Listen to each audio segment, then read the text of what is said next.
At KBC Channel 1, we put people at the heart of events with our captivating weekly news features. Every day, we are breaking new grounds with informative, entertaining, and inspiring human interest stories. On Mondays, 9 p.m., we have The Cabinets. Tuesday, 9 p.m., we get inside the barracks for military tales. We delve in the world of cinemas and theater each Wednesday night. For the young and industrious, make a date with us every Thursday at 9 p.m. Fridays are dedicated for my culture. On Saturdays, we go back in time for history in perspective. And on Sundays, we get to know the process of how things are done and made. KBC Channel 1 News features a whole lot of wonderful viewing experience.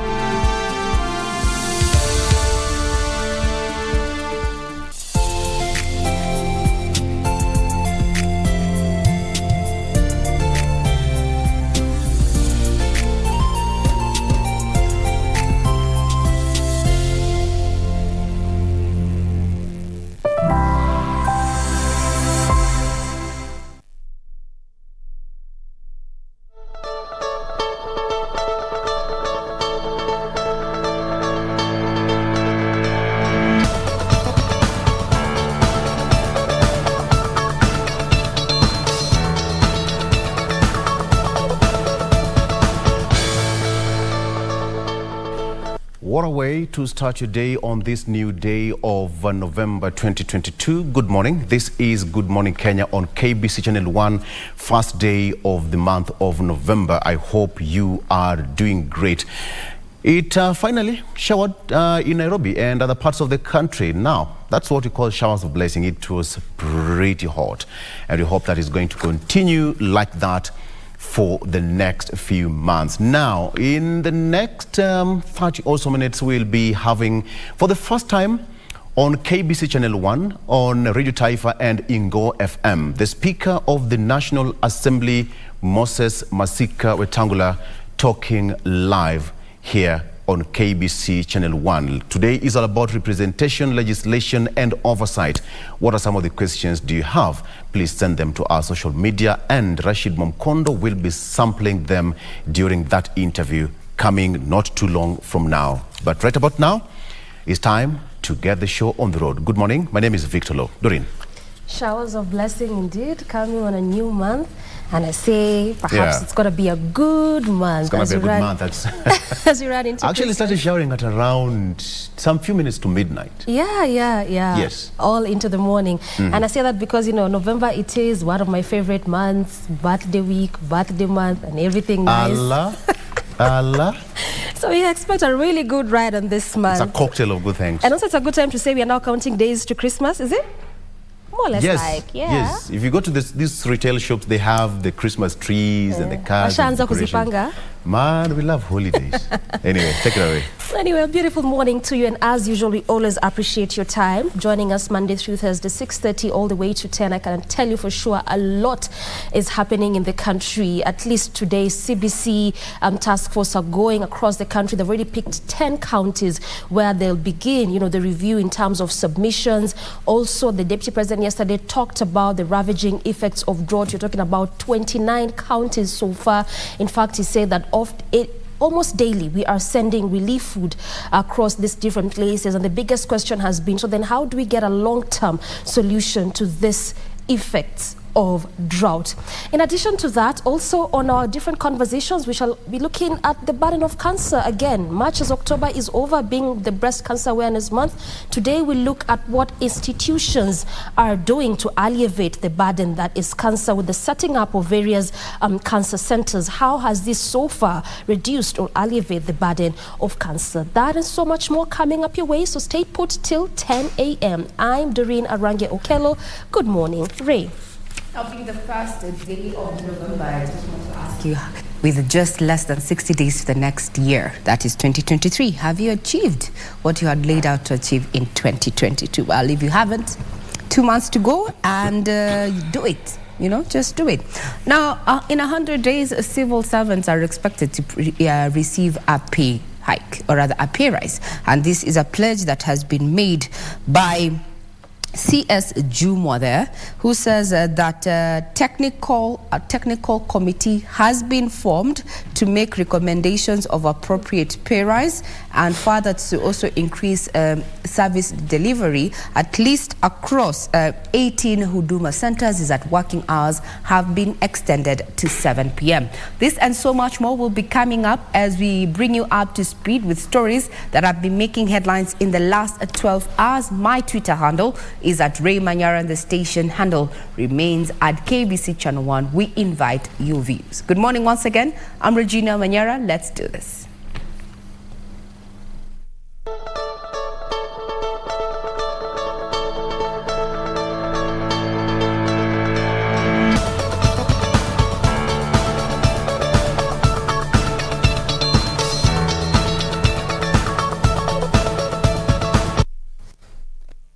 Good morning. If you're tuning in, this is In the Headlines, and I am Regina Manyara. Now we start off with those stories is that President William Ruto has directed the Independent Police Oversight Authority to furnish the Ministry of Interior and coordination with a roadmap on how to deal with extrajudicial killings. Ruto, who had a couple of separate meetings at State House on Monday, says the authority is better placed to put a mechanism to stop such killings.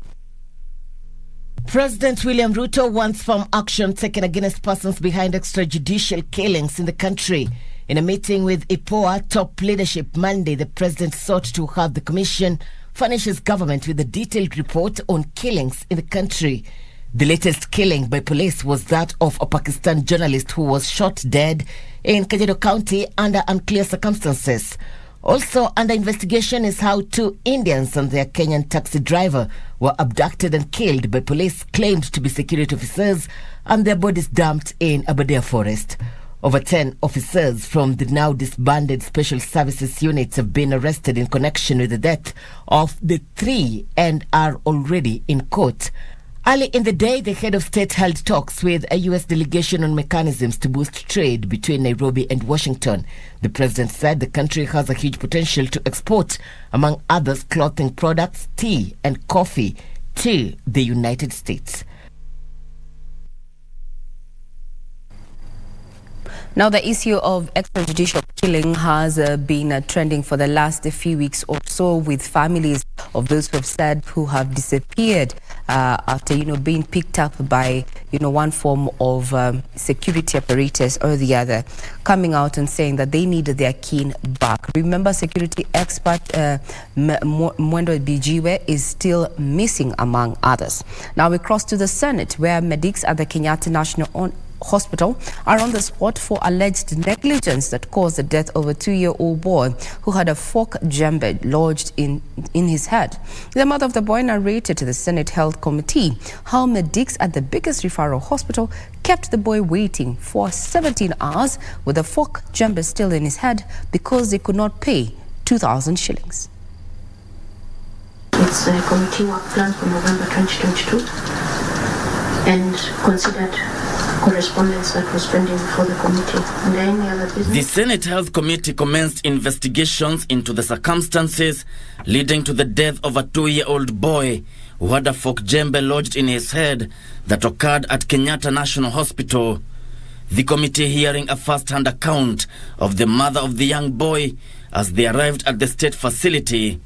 Overwhelmed by emotions, the mother, Judy Muthoni, was unable to narrate and was assisted by her sister, Lucy Wamboi.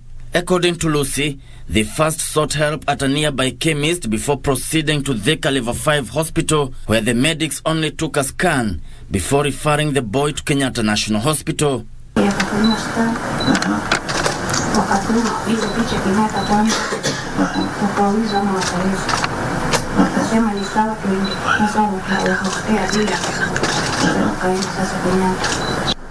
Mimi naona haya yote yamesababika sababu ya Thika Level 5. Sababu Level 5 hospitali kuu inatakiwa iwe na ICU. Level 5 inatakiwa ikuwe na neurosurgeon. Level 5 lazima ikuwe na madaktari wakuu. The three arrived at the referral hospital at around 6 p.m. and after paying 1,200 shillings for registration, they were kept waiting until 10 p.m. when the first medic came to tell them to pay 20,000 shillings for the boy to be attended. Yule daktari nilikuta huko alikuwa tu anapaguza pesa, hata hakuangalia mwenye ameipia. Kanishautia tu, wewe mama, ndio ulipe pesa alafu ukuje. Nikamuuliza pesa gani, na hiyo karatasi haikuwa imeandikwa pesa. Nikarudi huko kwa kulipa pesa, nikamuuliza ni pesa gani inalipwa, akaniandikia hapo 20,500. Sasa nikamuuliza hii pesa yote inatoa wapi sana? With no money to pay, the mother was left holding his 2-year-old son with a fork jembe in his head for the rest of the night. The emotional sisters narrated to the senators how they spent the night seated on plastic chairs, watching as the young boy succumbed to pain, thirst and hunger.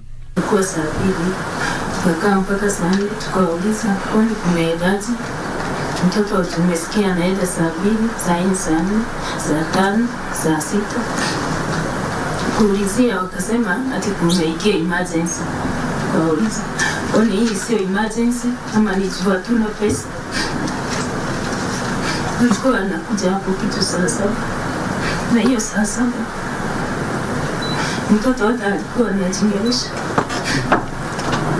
Masaa hayo yote mama amebeba mtoto wake na lile jembe bado liko kwenye kichwa. Kwa hivyo wewe mwenyewe unafikiria mama mwenyewe alikuwa hali gani, na dadake mama kwa wao kumuona mtoto yuko na uchungu. Mtoto ameomba chakula chochote, ameambiwa kwa sababu atapelekwa theater. Kwa hayo masaa yote hakupewa hata maji. Evelyn Ogendo, a government psychiatrist who has been counseling the bereaved mother, wants the government to relook at service delivery in public health facilities, terming them wanting. Medics wale wako different departments wanafaa kujua kama tuseme niko na mtoto wangu mgonjwa, kuna mambo nyingi sana iko pale. Kwanza mtoto wangu ni mgonjwa, naogopa kama mtoto atapona ama hatapona, labda sina hela. Wao wenyewe wanafaa wawe suluhu kidogo, wasikuongeze shida juu ya shida nyingine, sababu mental and wellness is a real disease.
world's biggest sporting event is here with us. The FIFA World Cup 2022 in Qatar. KBC Television will air live 28 selected matches, while radio will beam live all the 64 matches.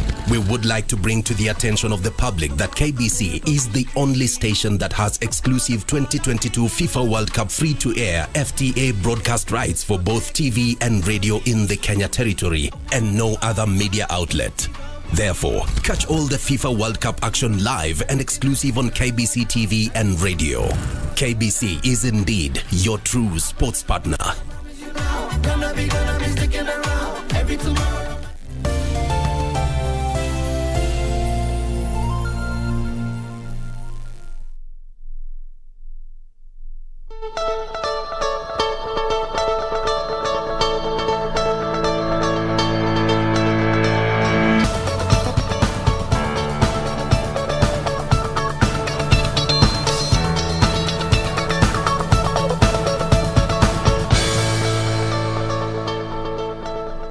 Welcome back. This is still in the headlines on KBC Channel 1, and I am Regina Lanyara. Now, Health Cabinet Secretary Susan Nakumincha Wafula has promised to address the acting syndrome at the Ministry of Health. Nakumincha, while officially taking over office, noted that most heads of departments are in acting capacity, some even for decades. She further promised to work with the staff to enhance continuity of health services from her predecessor, Mutahi Kagwe.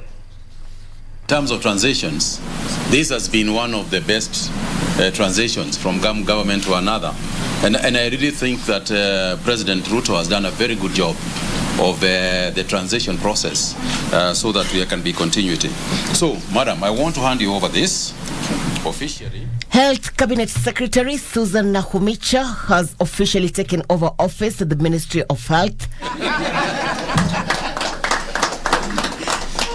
Nakumincha committing to enhance healthcare service delivery to each and every Kenyan, while lauding her predecessor Mutahi Kagwe for his achievements during his time. This place was full of vehicles, old vehicles, madam, that were lying around all over the place. Wi-Fi systems and electronic and ICT structures. I want to particularly remember the COVID period.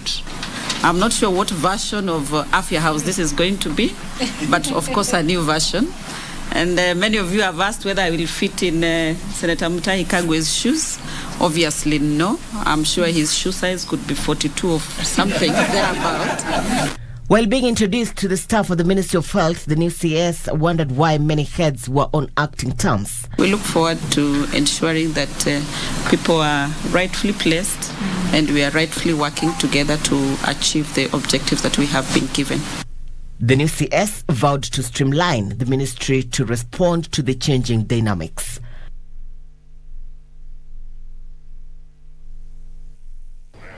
The new CS of Health there, Susan Nakumincha, not failing there to just create some, icebreaker, so to speak, especially during that changeover.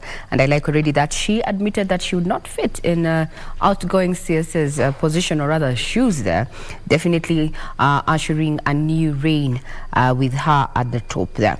Now, still talking about transition, the new Defense Cabinet Secretary Aidan Duale has pledged to the welfare of the Kenya Defense Forces and a petition to the National Treasury to increase budgetary allocations to the ministry. Duale says additional funding for the ministry will equip the men and women in uniform better to maintain the territorial integrity of the country. The former Garissa Township Member of Parliament spoke at Ulinzi House in Nairobi after taking over reins for his ministry from his predecessor, Eugene Wamalwa.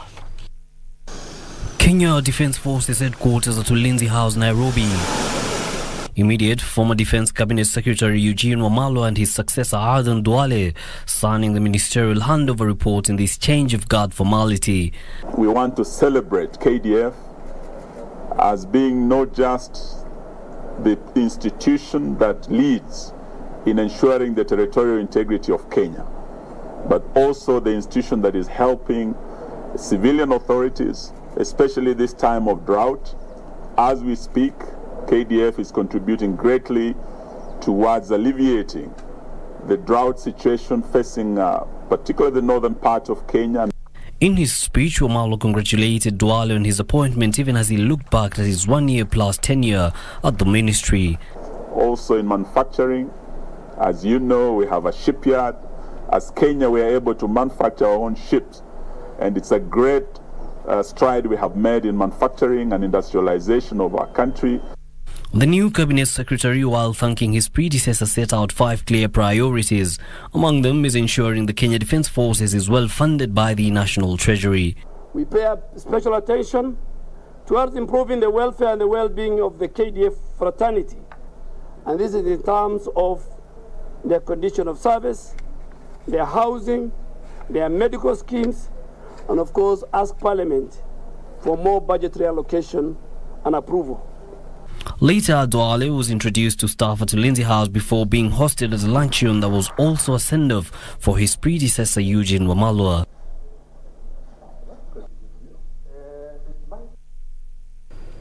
Now, the government has received 280 million shillings from private sector, which will boost the drought response kitty. Deputy President Rigathi Gachagua, while receiving the contribution, said the government urgently needed 2 billion shillings to support the ongoing mitigation efforts and urged the corporate sector to be more generous. Deputy President Rigathi Gachagua, while acknowledging the contributions the corporate sector had already made, noted that the government required more to effectively battle drought that is ravaging parts of the country. Kenyans are becoming helpless, and I call upon you, please, to dig a little bit deeper in your pockets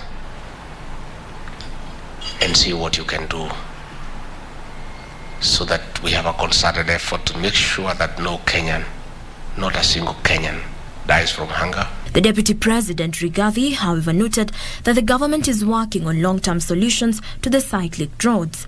My boss, the President, has tasked me with the responsibility of coordinating the national government, the county government, the development partners, the humanitarian agencies, and the private sector to look for urgent resources and coordinate distribution of food and set the stage for long-term and sustainable interventions in view of the adverse effects of the climate change. The prolonged drought has affected over 4 million Kenyans, with the government distributing tons of relief food to severely affected families in some of the counties. Elsewhere, 1,600 households in Narok East sub-county are set to benefit from a 6,000 shilling monthly cash transfer and 8,050 kgs bags of pallet to mitigate the effects of the ongoing drought in the area. Joyce Keshe, the County Executive Committee member in charge of agriculture and livestock, said the money will be given to the selected homesteads that have been severely affected by drought. We are giving unconditional cash to the most vulnerable families.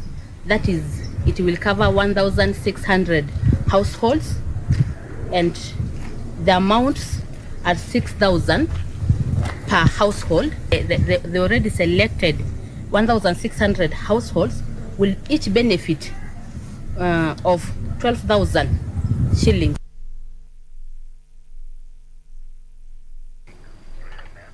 Now to the halls of justice, where 3 suspects have been released on a bond of 1 million shillings each after they denied 9 counts of conspiracy to defraud members of the public that they were in a position to acquire the 2022 Kenya Certificate of Secondary Education examination papers. Now the trio was also charged with unlawful possession of identity cards belonging to different people without authority.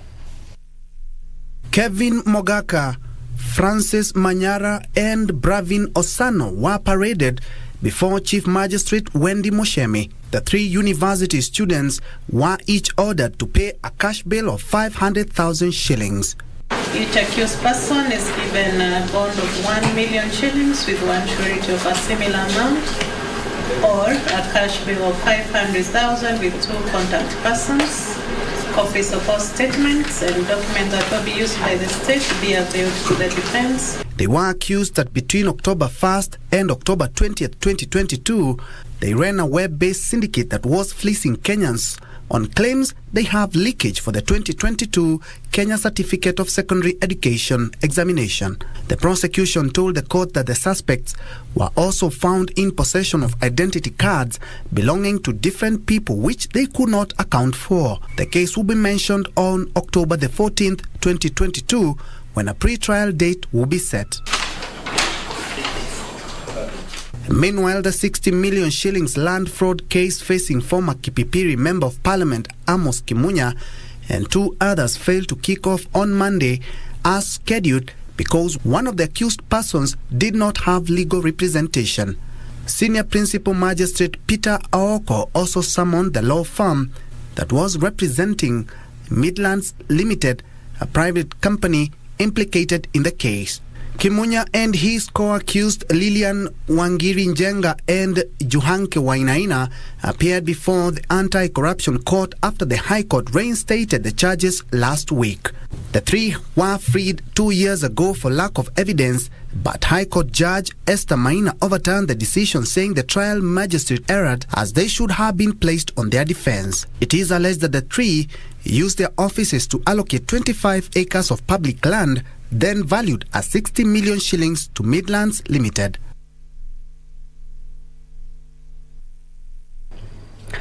Now, the 42-member task force appointed by President William Ruto to evaluate the country's education system and come up with recommendations began public hearings yesterday. The Presidential Working Party on Education Reform's chairperson, Raphael Munavu, said that the committee will conduct public engagement forums across all the 47 counties. This comes as the country awaits the double transition of learners into secondary schools next year. According to a notice in the local dailies by the Presidential Working Party on Education Reform's chairperson, Raphael Munavu, says the committee will begin receiving views from the public from Tuesday, November 1st, 2022 to Friday, November 11th, 2022. The session will be conducted from 8 a.m. to 4 p.m. On the first day, the committee will conduct the exercise in Kwale, Taita Taveta, Marsabit, Nyandarua, Turkana, Kericho, Busia, Migori, Mandera and Samburu counties. On Thursday, November 3rd, 2022, the committee will collect views in Mombasa, Makueni, Nyeri, Elgeyo Marakwet, Bungoma, Nyamira and Homa Bay counties. The forums will continue on Friday, November 4th, 2022 in Isiolo, Wajir and Laikipia counties. On Monday, November 7th, 2022, residents in Kilifi, Kitui, Kirinyaga, Bomet, Trans Nzoia, Kakamega and Kisii counties will have their opportunity before the committee proceeds to Meru, Garissa and Baringo counties on Tuesday, November 8th, 2022. The day after, Munavu and his team will engage relevant education stakeholders in Lamu, Embu, Murang'a, West Pokot, Narok, Nandi and Siaya counties. Members of the public in Tana River, Machakos, Tharaka Nithi, Kiambu, Uasin Gishu, Kajiado, Vihiga, Kisumu, Nairobi and Nakuru counties will share their thoughts with the task force on Friday, November 11th, 2022. Ongoing implementation of the competency-based curriculum will see a double transition of learners to secondary schools in 2023. The Pioneer CBC cohort, currently in grade 6 and class 8 candidates, are expected to sit the Kenya Primary School Education Assessment and the Kenya Certificate of Primary Examination, respectively, between November 28th and November 30th, 2022. This as the academic calendar will return to normalcy in 2023. Now, just in case you missed the dates in regard where this task force is going to be conducting these public hearings. So to speak, public participation is key when it comes to matters of CBC. Well, you can log on to our website, that is www.kbc.co.ke, and get further details in regard to that. Now, let's speak matters business, where Deputy President Rigathi Gachagua says the Kenya Kwanza administration has structured government programs towards creating jobs for the youth. He was speaking during the launch of the Kenya Youth Employment and Entrepreneurship Accelerator Program at a Nairobi hotel, where Gachagua said President Ruto had placed the youth at the center of his government and would ensure that their needs are addressed. Deputy President Rigathi Gachagua says the Kenya Kwanza administration will be youth-oriented, promising to ensure more jobs are created for them. The Deputy President says the government will smoothen the path for the private sector to expand initiatives meant to deal with unemployment. The policy of the Ruto administration is less and less government in people's lives and more services to the people of Kenya. That is the policy. 5, 4, 3, 2, 1.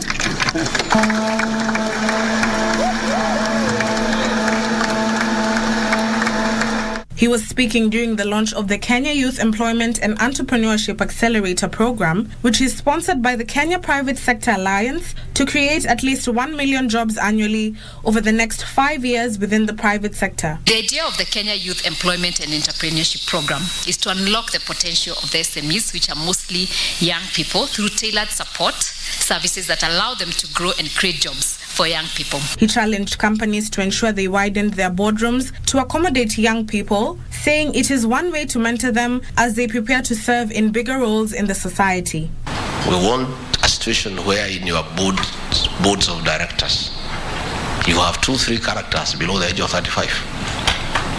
So that when decisions are being made about the company, and you are saying that the youth are important, they are part of the decision-making process. Namwamba said he had been tasked to find numerous ways to deal with youth unemployment, promising to work harder to deal with the menace. This ministry, in the overall architecture of government, will be available to work with KEPSA and this whole private sector space to drive this program. Now, online purchases account for less than 2% of total retail sales, and e-businesses are being advised to leverage on the festive season shopping rush to establish consumer trust. Jumia CEO Juan Seko believes value-added experiences through seamless transitions and prompt delivery are top priority for most online shoppers. The largest e-commerce market in Africa after South Africa and Nigeria. However, compared to the US and China, where e-commerce sales stands at 15% and 25% respectively, Kenya's e-commerce transactions still remains dismal. We've been very cognizant of, the situation, the economic reality right now, right? The inflation, the fuel prices, the dollar shortage for some of our vendors. Jumia CEO Juan Seko says this low turnout may be as a result of high delivery costs, which he says could be remedied through subscriptions and discounts to woo in customers. In addition, he says the belief that online platforms are only meant for electronic gadgets is negatively impacting the sale of other consumer goods, especially perishables such as food delivery and on-demand vegetables. As the supply chains have improved versus last year, people are going back to buying, electronics a lot because they see now that those prices are making more sense, or they see that stock available on the platform, so they go for it. So now we're really covering a 360. Actually, our target is huge because we're providing a very super offer in this time around. They note that online sales have been at an all-time low this year, despite the economic turnaround due to constraints in the global supply chain. Speaking during the launch of Jumia's Black Friday, Seko projected that the coming few weeks could provide a turnaround for e-commerce platforms due to the festive times, which is the peak season for the sector. It's a normal, evolution of people feeling comfortable to buy online. As people shop online 1 time, 2 times, they'll become more comfortable with it, and it becomes part of their natural habit. Now, high cost of food items and electricity pushed up the rate of inflation to a 65-month high of 9.6% this month. This is according to the latest data from the Kenya National Bureau of Statistics that indicates that the prices of Irish potatoes, sugar, sukuma wiki, beans and fruits rose at a higher rate to offset decreases in the price of fuel, maize flour, cooking oil and tomatoes. Kenyan households will continue to dig deeper in their pockets as the cost of living continues to surge. According to the latest data from the Kenya National Bureau of Statistics, the rate of inflation has risen to a 65-month high of 9.6%, driven by increases in prices of food and electricity. This is the 8th consecutive rise in the rate of inflation. Last month, the rate of inflation stood at 9.2%, while in August, it was at 8.5%. This month's inflation is nearing one recorded in May 2017, when biting drought pushed up the rate of inflation to 10.7%. KNBS data shows the cost of Irish potatoes and sugar rose the highest at 12.5% and 12% respectively over the last 1 month, further squeezing the pockets of Kenyans.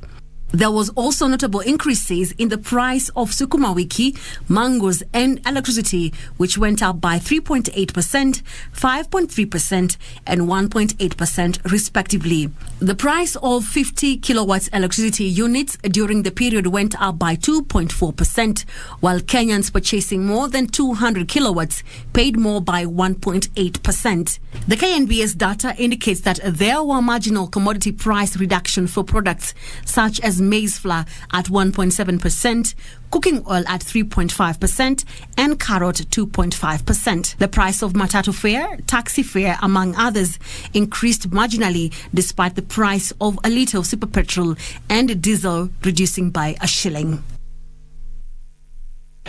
And guess why you were wondering why things, of the value of 1,000 shillings actually is literally nothing. Well, it's because of the high cost of inflation now that has risen to 9.6%. But we still soldier on. Now, businesses in the ICT and agriculture value chain have an opportunity to grow their market in East Africa on the U.S. through a week-long trade mission in Kenya and Tanzania. The trade mission will also offer businesses an opportunity to network and secure funding from investors drawn from, among others, the United States of America. Mombasa and Dar es Salaam are strategic ports in East Africa, making both Kenya and Tanzania attractive to investors and traders. It has a highly skilled labor force and an English-speaking population, which makes it very easy for U.S. companies to tap into the workforce here. During a week-long trade mission organized by Equity Bank, U.S. participants are expected to meet potential importers, processors and distributors from Kenya and Tanzania, as well as from other East African nations. This plan is basically focused on it's an implementation plan to capacitate, connect, coordinate, and finance Africa value chains to transform Africa's wealth. Equity Bank is riding on the success of the Kenya DRC trade mission, which saw over 300 Kenyans travel to the DRC to explore investment opportunities in November last year to implement its Africa Recovery and Resilience Plan. We try as much as possible to link them with the market, whether that market is local or international, so that then when they are producing, they are very clear about where they will offload their produce. Demand in ICT, infrastructure, health, agriculture, and renewable energy have made the sectors attractive to U.S. investors who are keen on diversifying their investment portfolios in Kenya. Now this takes us to matters sports, where Ulinzi Swords women team from Nairobi won the Super League category in the Governor's Cup netball tournament held at the Lions High School in Kisumu. The Swords won all 5 games played, earning themselves 10 points. Kendu Bay Starlets came in second with 8 points, while Sophia Queens took the 3rd position. Cold category, Nyakach Girls Junior Team, Kobala Secondary and Kimosong Secondary Schools tied for the first position, sharing 8 points. Nyakach Girls Senior Team won in Division 1 after edging out all 5 teams. 7 teams participated in the men's category, with Garnex team taking the win with 12 points, while Homa Bay Seniors was second with 10 points and Kenyatta University came third with 8 points. Okwa Primary was the winner in the primary school category with 4 points. The Governor's Cup will hold its next series in Bungoma late in November this year.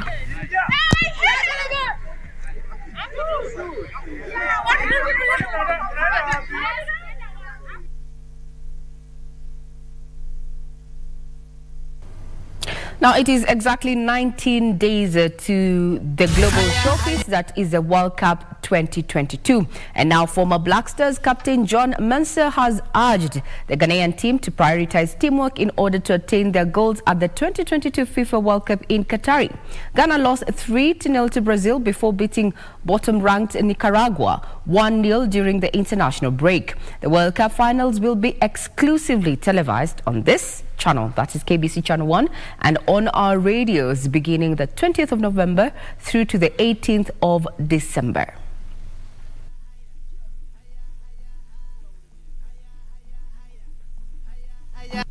Former Black Stars captain John Mensah has urged Ghanaian team to prioritize teamwork in order to attain their goals at the 2022 FIFA World Cup in Qatar. The former Sunderland player said the team could achieve the country's target if they stick together. He also advised the team to treat the opening game with optimum importance because it will set a tone for the tournament. During the international break, Ghana lost 3-0 to Brazil before beating bottom-ranked Nicaragua 1-0. A chance and look at that goal for Tawisaku. Goal! In Qatar, Ghana is in Group H alongside Portugal, South Korea and Uruguay. They'll begin their campaign against Portugal on 24th of November, followed by South Korea on 28th of November, and conclude their group matches against Uruguay on the 2nd of December. Odegaard joining the attack. Martinelli holds it up. Now sends the ball over. Jesus, time to bring it down. Here's Odegaard. Still got it for Arsenal. Lots of tricks in there. Ball played in. England begins their World Cup campaign in Qatar in less than a month, with Ghana's number 7 in contention to start their opening game against Iran if fit. Meanwhile, Valencia striker Edison Cavani said to be fit to join up with the Uruguay squad for 2022 World Cup despite an injury scare. The 35-year-old striker was forced off after just 18 minutes in Los Chess 1-0 La Liga defeat at home to Barcelona.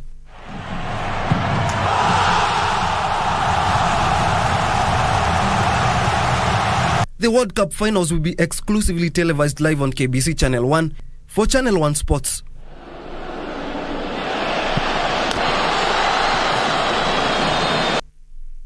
I don't know if you've already picked your team, the team that you're going to be supporting as we prepare ourselves to adequately showcase that global showpiece that is just but 19 days away. Well, if you haven't picked your team, you can always get to our website and just get to look at the profile, which teams, who is going to be playing what, so that you can be ready to cheer on as we televise that global showpiece. Remember, World Cup, Eco KBC. We take a breather. We'll be back with the dailies.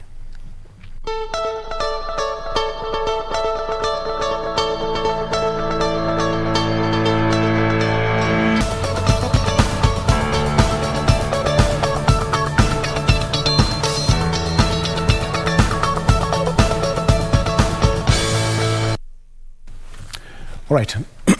Excuse me. Now, let's take a look at our local dailies. Let me start with the Star newspaper here. Why Gachagwa's 7.3 billion shillings graft case collapsed. Why Gachagwa's 7.3 billion shillings graft case collapsed. Former DCI boss George Kinoti declined to comment when asked. He instead asked for prayers. Now, prosecutors and investigators say that evidence was forged. That is what's on the splash here of the Star newspaper. Inquest into baby Travis' death draws in chemist as a first point of contact. The hearing happened yesterday at the Senate Health Committee. Mwingi family in agony after son went missing 7 years ago. The story goes to say that the gentleman called Isaac Musili went missing in January 2015. He was a fourth-year student at Kenyatta University's main campus. He would be celebrating his 30th birthday really today, this December, so to speak. According to his brother Eric Musili, he said that Isaac went to visit a friend in Nairobi's Kariobangi estate. He says that his brother informed his roommate that he was a little tipsy and he would not return to his rental house in Ruiru, Kiambu County that night. And that was the last time Musili's family and relatives heard from him. That is now the agony of a family in distress. Why Gachagwa's 3 billion shillings graft case is about to collapse. Both prosecutors and investigators now say that the evidence used to nail Gachagua was forged, setting the stage for his acquittal in what would be a sweet victory for the former Madeira MP. Just 4 months ago, 2 weeks after the August 9th polls, the High Court ordered Gachagua to forfeit 200 million shillings 200 million shillings in his account as the proceeds of crime. However, speaking on Sunday, Director of Public Prosecutions Nuruddin Haji said that former Director of Criminal Investigations George Kinoti, quote-unquote, bullied him to implicate and charge Gachagua with economic crimes. Very quickly, how cash crunch persists as counties enter third month without funds. Some 7 county governments are yet to receive 5.28 billion shillings for August alone. And Raila opens a new war front with Ruto over tax proposal. Raila on Monday asked his Azimio troops in parliament to be ready for a big fight with Ruto and shoot down the proposed taxes. The former premier faulted the Kenya Kwanza administration for sneaking in punitive tax measures without public participation. He said that any additional taxation must get approval of people's representatives. Raila was responding to a new push by Ruto's administration to get more people to be registered for taxes. And finally, on the Star newspaper, spotlight on power producers as electricity cost skyrockets. Their prices is 30 times more than the cost of electricity supplied by KenGen. And now the lawmakers are targeting the IPPs, which they say are settling their electricity at exorbitant prices. This, they said, has pushed the cost of electricity per unit to 25 shillings, an amount they explain can only allow consumer to get 40 units for 1,000 shillings. And I believe many Kenyans can relate to that. And very fast on the People Daily, face off over new tax plan. Azimio leader Raila Odinga hits out at President Ruto's proposal for all adult Kenyans to get KRAP, saying that this will raise cost of living. Will government back down? That is on the front page of the People Daily. GMO have good side, according to the experts. Kinoti will be put on trial if he broke the law. Very quickly, on page 2, according to Haji, Kinoti will be prosecuted if he broke the law. DC officers have now claimed that their former boss forced them to cook up evidence against politicians. Now, this is something heavy for Kenya in the coming days. Let there be light when power brings hope to remote location. The last mile, remember? So the connection still continues. The story continues on Raila hitting out at Ruto over calls for tax increase, also captured on the People Daily and I believe on other dailies as well. Apro over crashes on Eastern Bypass. That happened. And of course, in the last 48 or days, or so to speak, a lot of accidents happened across the country.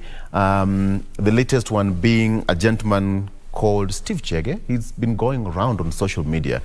And Doreen and Regina, people say that he was trying to avoid hitting a motorcyclist who was riding on the wrong side of the road.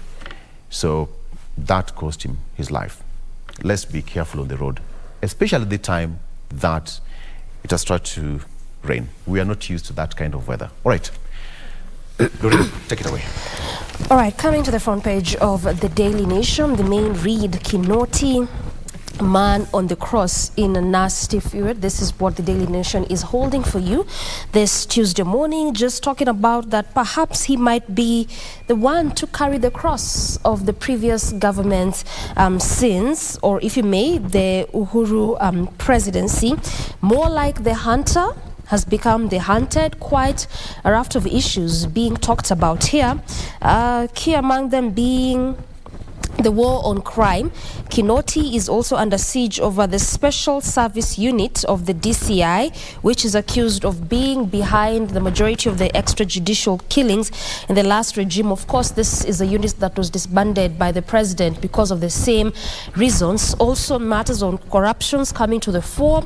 The senior detectives now accusing Kinoti of plotting the charging of key UDA politicians, among them the Deputy President Rigathi Gachagua. You can remember that this was a case that was also coming off as an impediment when he was running for elections there. But just before we continue unpacking what the Daily Nation is holding for you, Regina, what do we have on the Standard? Now, the front page of the Standard is all about, the question, so what happens, when it comes to DCI, former DCI boss, that is George Kinoti, and anger greets Haji's shock confessions. There have been a series of confessions pitting the DCI office to the DPP and such. And this has led to the dropping of serious cases pertaining very famous people in the country. And Kenyans, especially on social media platforms, have been asking what has been happening all along. So in this particular issue of the Standard, being the 1st of November 2022, has detailed why some certain cases were dropped. And I'm talking about what happened to the case, the graft case that was facing none other than Deputy President Rigathi Gachagua. Now, anger greets Haji's shock confessions. Justice system. In a tell-all interview, Director of Public Prosecution says external forces interfered with his work and even threatened him, but that he stood firm. He accuses a former DCI boss of not doing thorough investigations. However, Kenyans say he should resign. Quick one. As one who is watching KBC Channel 1, what do you think about this? Do you want the Director of Public Prosecution, that is none other than Haji there, to resign over what is, coming up as, revelations to how the office has been conducting itself? Remember, this is the justice system. And for the justice system to work, there has to be morals and ethics to be adhered to. What is your take? Remember, we are live and we welcome your feedback. Include where you're watching this particular broadcast from. I know that there are a couple of service industries, especially within the hospitality industry in CBD, that are already up and running from as early as 5 a.m. And I can see on our Twitter handle, none other than John and Joe's that operates in town CBD says that they're watching, they're ever watching. Well, thank you very much. You can also be part of our database there to give us feedback in regard to what you'd want and your views in regard to what we have already highlighted. So do you think the DPP should resign in light of the latest developments? Get tweeting. Now on Gachagua, he said, if you look at the affidavit, I have no option. I withdraw the case on this one. I will not beat about the bush. If I have to go by that affidavit, I will withdraw, and I'm not afraid to saying that, and I will stand by my word, and I am doing it honestly. That has been the question in regard to the withdrawal of the graft case that has been facing none other than President Rigathi Gachagua. That is 7.4 billion graft charges against Deputy President Rigathi Gachagua. The court gave the DPP 3 weeks to review. Now on DCI, we discovered that the DCI at the time was not serious in availing this evidence. That is why we had a push and pull between the two offices, because I could not allow to have cases that did not have the desired threshold and did not meet what we felt was sufficient for us to go to court. Remember, today, if you were accused of something and you actually went to court, you are innocent until proven guilty. Now on threats, you know very well my house has been broken into at least a few months before the election. I did not say much, but I was coerced, I was made and pushed to feel as if I was a second-class citizen in this country, despite the fact that I am a Kenyan, but I stood firmly despite all these threats. Well, this was an exclusive interview that was conducted by this particular media house. You can actually get reading and watching just to bring you up to speed with what the DPP had to say in regard to, the latest turn of events, especially, the withdrawal of a case facing 7.4 billion shilling graft case facing Deputy President Rigathi Gachagua, where the court went further to give the DPP 3 weeks to review. Also on the front page is regard to that particular promise that was made by CS Jumo there to civil servants to that they will get a pay rise in 100 days. But the question is, looking at matters of finance, before I hand it to you, Doreen, the wage bill has been something that the previous regime and even this regime is going to be struggling with, given that National Treasury has been struggling to actually meet its obligations. And now here's a promise. Will it come to fruition? Well, we'll wait and see. Talking about global news is that now 133 perished in India after a bridge incident, and also in Seoul we continue getting updates to almost 150 people perished during that Oktoberfest festival. Now, Doreen, to you. All right, coming back to the Daily Nation, and clearly a good number of those stories have also been highlighted here. The biggest one being on the Kinoti, the man on the cross, the nasty feud, of course, talking about the hunted, issues of the SSU coming to the fore, matters of corruption, and those allegations of key politicians, the UDA party, key among them, that was the Deputy President, Rigathi Gachagua. And just as I was saying, this is one of those things that posed as a challenge when they were running for office. But also what is coming out is also the 400 million Kenyan shillings value of the corruption case against former Kenya Power Managing Director, that is Ben Chumo. This is also a matter that was dropped by the DPP. In fact, this particular case also locked out Ben Chumo from serving as the SRC chair, seeing that he had been nominated by the former president in 2018 as at that time. But because of this particular case, then Parliament failed to approve him. So a matter that later on, or so to speak, 3 years later, the DPP dropped. So this is also coming to the fore there. But much as this is equally happening, the Law Society of Kenya has also met President Ruto, still on the same matter, and asked him to form a commission of inquiry into cases of extrajudicial killing. So which way Kinoti still remains a matter of wait and see. So that even as that is developing, lawyers are also calling for inquiry into the collapse of corruption cases. For the past weeks, we have seen quite a number of these cases being dropped, and the rhyme or reason being that there's really no enough evidence to continue in terms of prosecution of these cases. And just looking at what we have here, a seasoned human rights lawyer, that is John Haminwa, has now asked the government to form a judicial commission of inquiry again to investigate the operations of the DCI, and this is both actually for the DCI and DPP, following the dropping of these cases, and again following reports that officers were being forced by their senior to recommend criminal charges without clear evidence. So equally, that is also what is developing there. And again, matters of taxes, this has also been touched in all the dailies that we are having today, and this is again in respect to what Raila Odinga said yesterday in the matter and the issue of raising of taxes. Of course, what we know so far is that KRA is soon, or still has beginning to embark on tax reform measures. This could see every Kenyan above 18 years brought into the tax bracket. You can remember the president said that he doesn't really understand how so many Kenyans could be having the M-Pesa number or being on M-Pesa, so to speak, Safaricom list, but that does not really translate to the number of Kenyans that pay taxes. So if that is implemented, then that could actually be the case. And again, also it talked about the increase of contribution of NHIF and NSSF. Of course, also that means is that more deductions, and this is what the opposition leaders are calling against, saying that issues of public participations need to come to the fore before all this is implemented.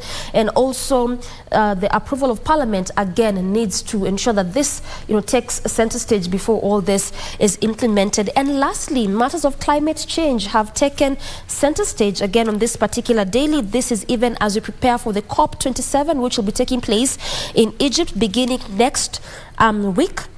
And the biggest question again coming is how do we deal with the ravaging or the effects of climate change, so to speak? We know that Africa, for instance, contributes less than 5% of global greenhouse gas emissions, yet they bear the biggest brunt of climate change. And this has also been well occasioned by the ravaging effects of drought in our country. So this is also one of those things that we'll be following up just for you and looking into how perhaps they're going to come up with better solutions to deal with climate change issues. Good place place to end this segment, but more still coming your way after this break. Stay with us.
You're acting differently.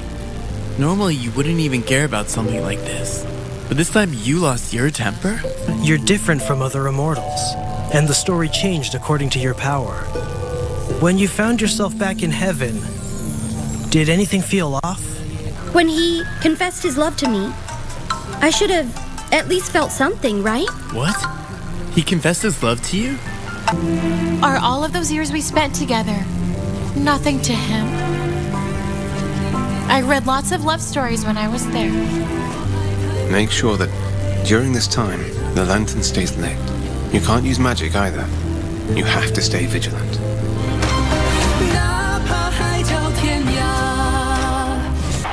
The legends and familiar charms will grace KBC once again.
Born in 1956, Moses Masika Wetangula is a lawyer who first came to the limelight at the age of 26 years when he represented Senior Private Hezekiah Uchuka, who was accused of leading the 1982 attempted coup against President Daniel Moi's government. He served as a magistrate from 1987 to 1989.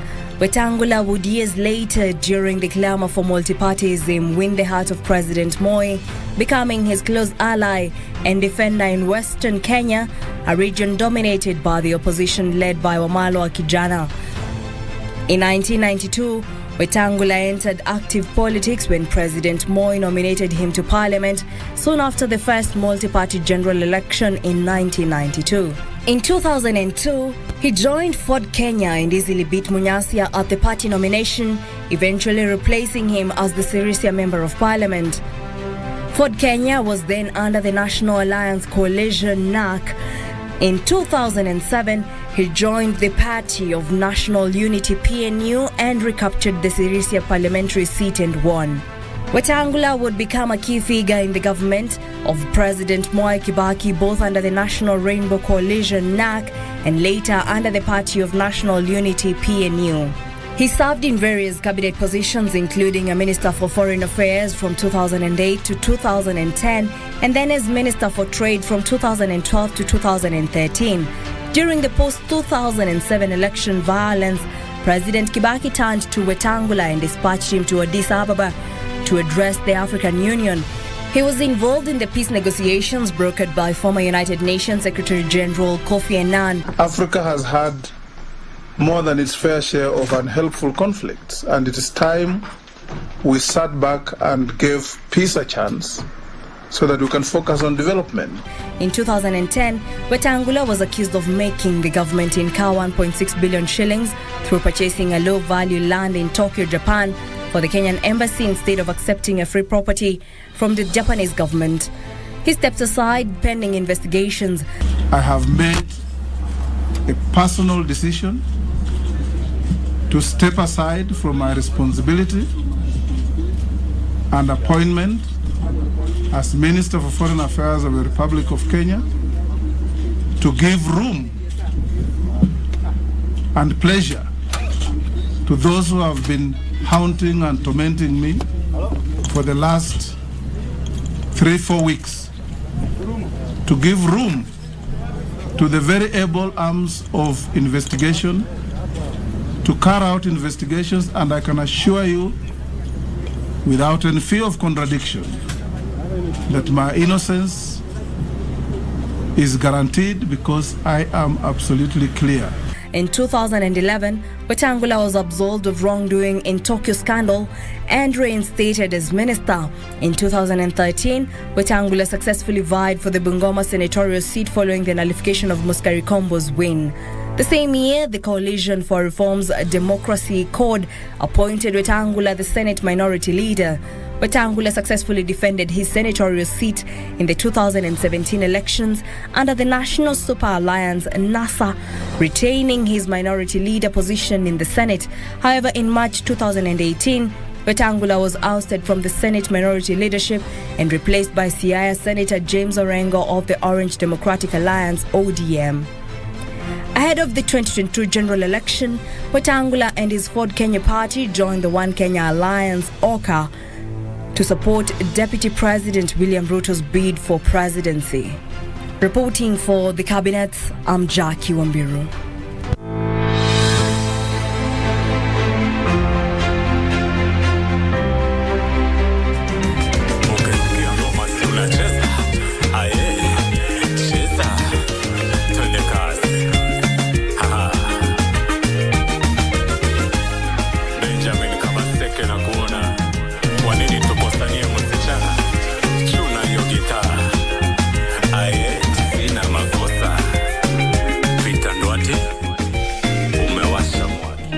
World Cup iko KBC. Barabara kabisa mtazamaji, asubuhi hii ni furaha iliyoje kwa mara ya kwanza tangu alipoteuliwa kuwa spika wa bunge la kitaifa. Nuru iliyoje kwa mara ya kwanza. Haya ni mahojiano yake ya kwanza ndani ya shirika la utangazaji nchini KBC, yani Channel 1 na Radio Taifa. Amewahi kuwa waziri wa mashauri ya nchi za kigeni. Ni mwanasiasa mkongwe katika taifa la Kenya ambaye amelitumikia taifa hili katika nyadhifa mbalimbali. Kumbuka hadi uteuzi wake kuwa spika wa bunge la kitaifa amekuwa seneta wa gatuzi la Bungoma. Wengi wanamjua sana na mfresi ile maarufu ya Mondo Homondo.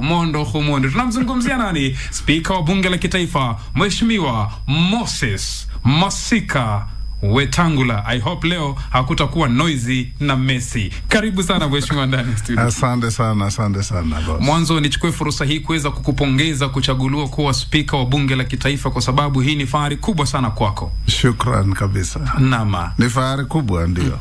Yes. La pengine ilikuwa katika akili yako kwamba ungelikuwa spika mpaka ukasema wacha niachane na hii senate niingie kwenye spika, ama haikuwa ndoto yako? Wakati tuliungana na Rais William Ruto, mimi na Musalia Mudavadi, tuliongea what we wanted to be, lakini pia tulijua kuendelea kusimama kura kwangu ilikuwa na maarufu mkubwa ya kuleta watu kupiga kura, kwa sababu kuna area zingine Kenya hii ambazo watu wanamwamini kiongozi wao na asipokuweko wanadidimia. So my running for Senate in Bungoma haikuwa vile wengine walisema kwamba sikuamini hatutashinda. Kila mahali nilisema hii kitu mbele iko sawa. Na kusema kweli ilikuwa sawa. Kwa hivyo tulipomaliza kura hatukuwa na waziwazi ya kwamba tunaenda kushinda. Na tuliposhinda, ahadi tuliokuwa nayo, kwa sababu Kenya Kwanza hatuna siasa ya udanganyifu, tukakubaliana niende kuwa speaker wa National Assembly. Na hivyo ndivyo ilivyo. Au sio? Yes. Katika kumbukumbu zangu na wengi ambao na umri wangu, tunakumbuka maspika kadha wa kadha. Tunamkumbuka Speaker Francis Xavier Ole Kaparo ambaye alileta nidhamu kubwa katika bunge la kitaifa. Tunamkumbuka Mheshimiwa Kenneth Otiato Marende ambaye alileta matangazo ya bunge. Je, Moses Masika Wetangula tutarajie nini kutoka kwake?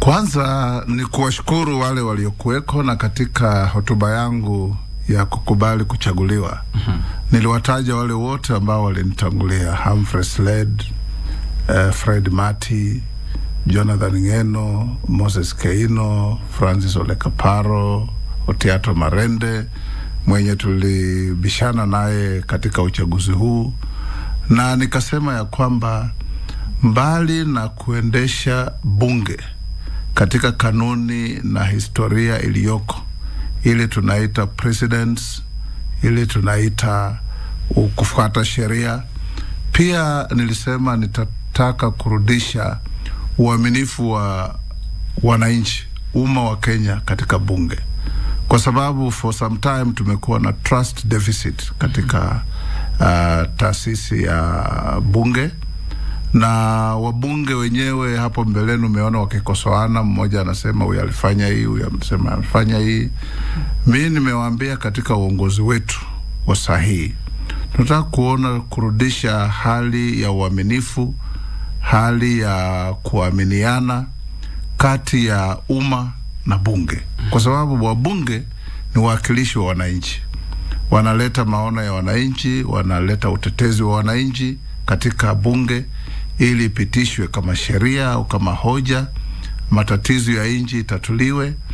Na hivyo itafanyika vizuri kama wale ambao tumewapa jukumu ya kufanya hiyo wanakuwa watu waaminifu, wanakuwa watu wenye integrity, wanakuwa watu wenye wako zero tolerant to mambo ya ufisadi na mambo hii yote ambayo huleta taharuki katika jamii.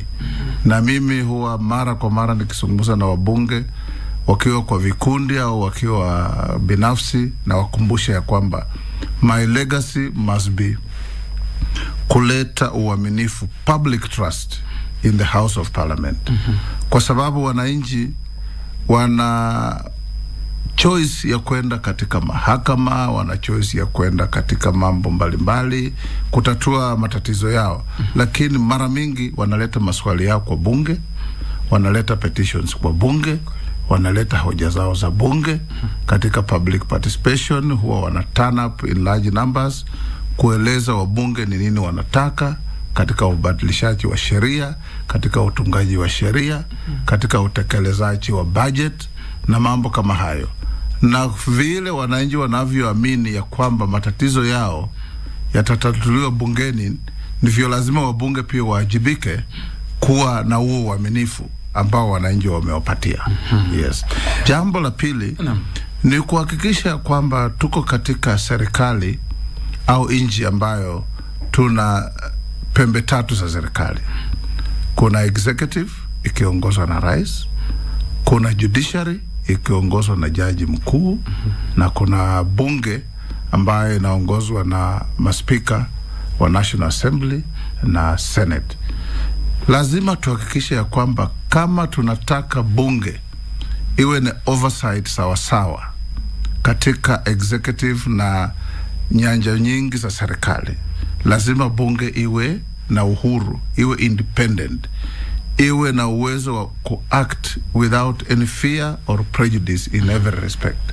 Na hivyo pia nitawasaidia wabunge kuhakikisha ya kwamba uhuru wao unazingatiwa, mambo yao inatekelezwa sawasawa, na kazi yao inafanyika ili kuridhisha wananchi waliowapa jukumu ya kuwa viongozi wao na watetezi wao, kwamba ushuru wanaolipa unalindwa sawasawa, kwa sababu executive inakusanya ushuru na inatumia.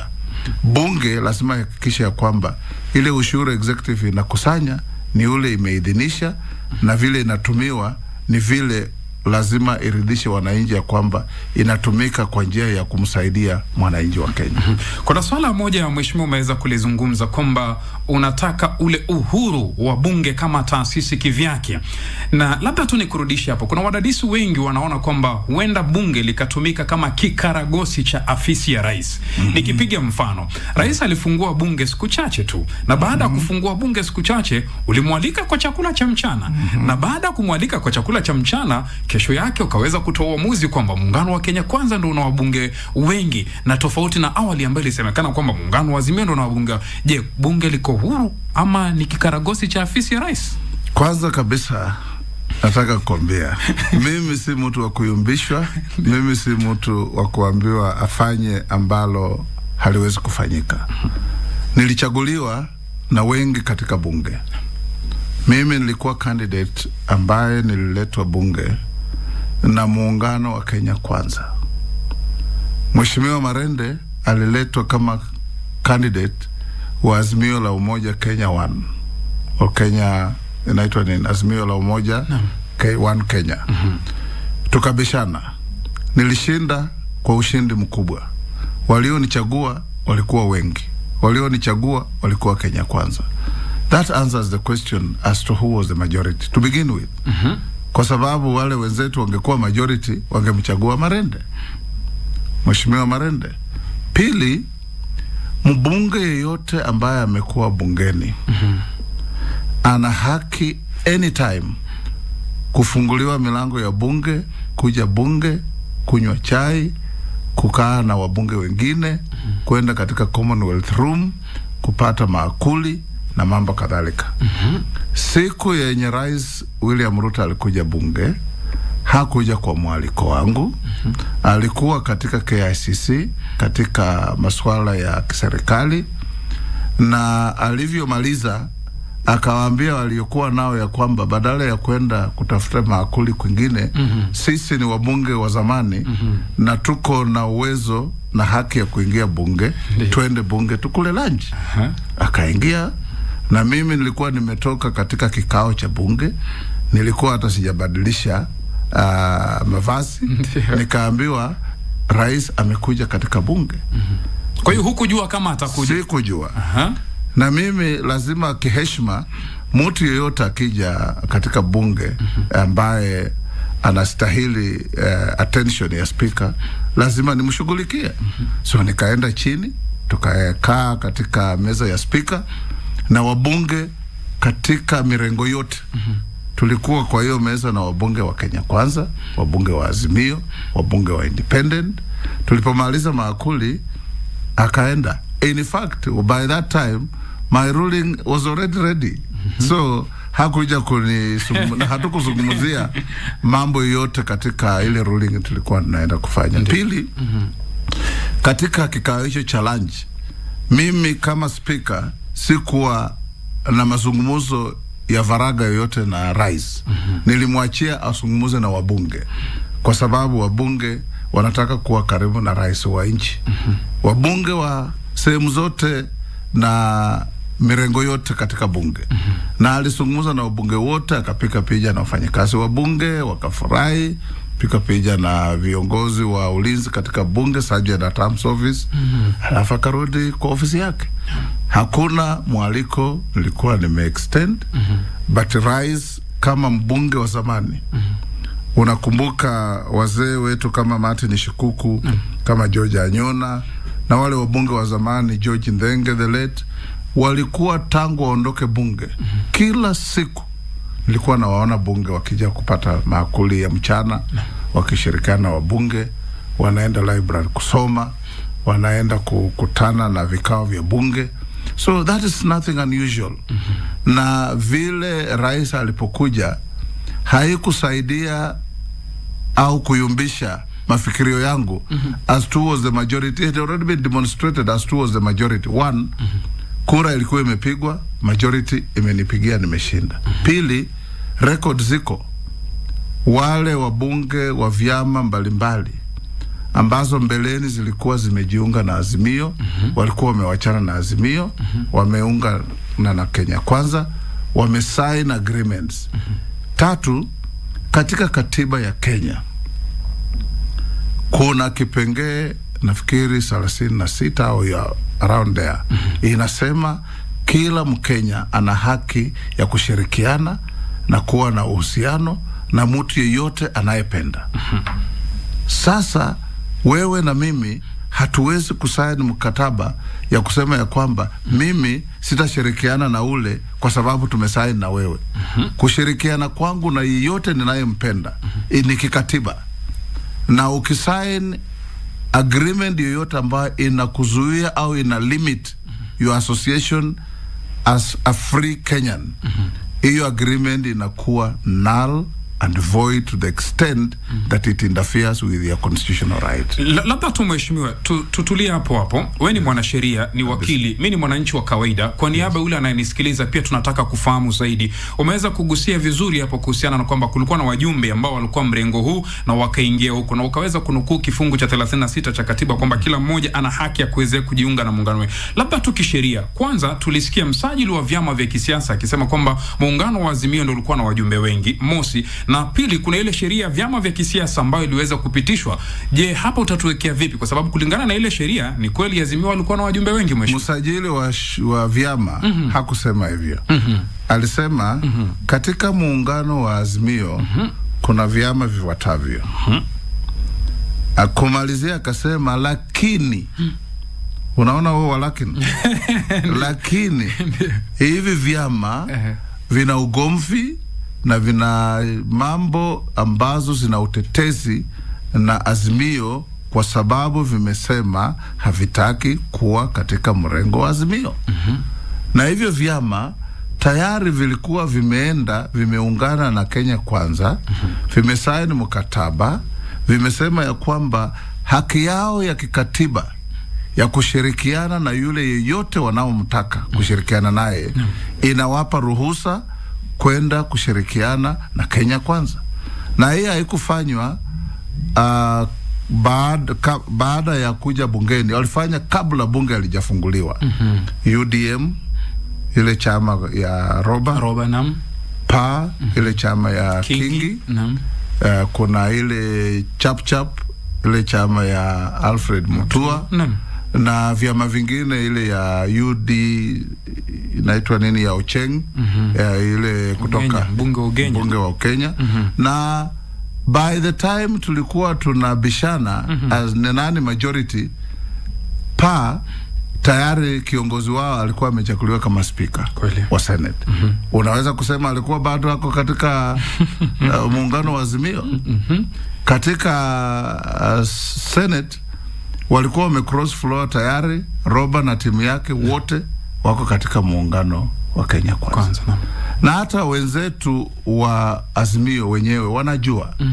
Mimi huongea nao, si hao ni wabunge nimekaa nao kwa miaka mingi. Kweli. Wote na wajua, we sit and talk.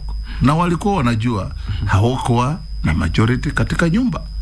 hawakuwa na uwezo wa kucommand the majority of the house.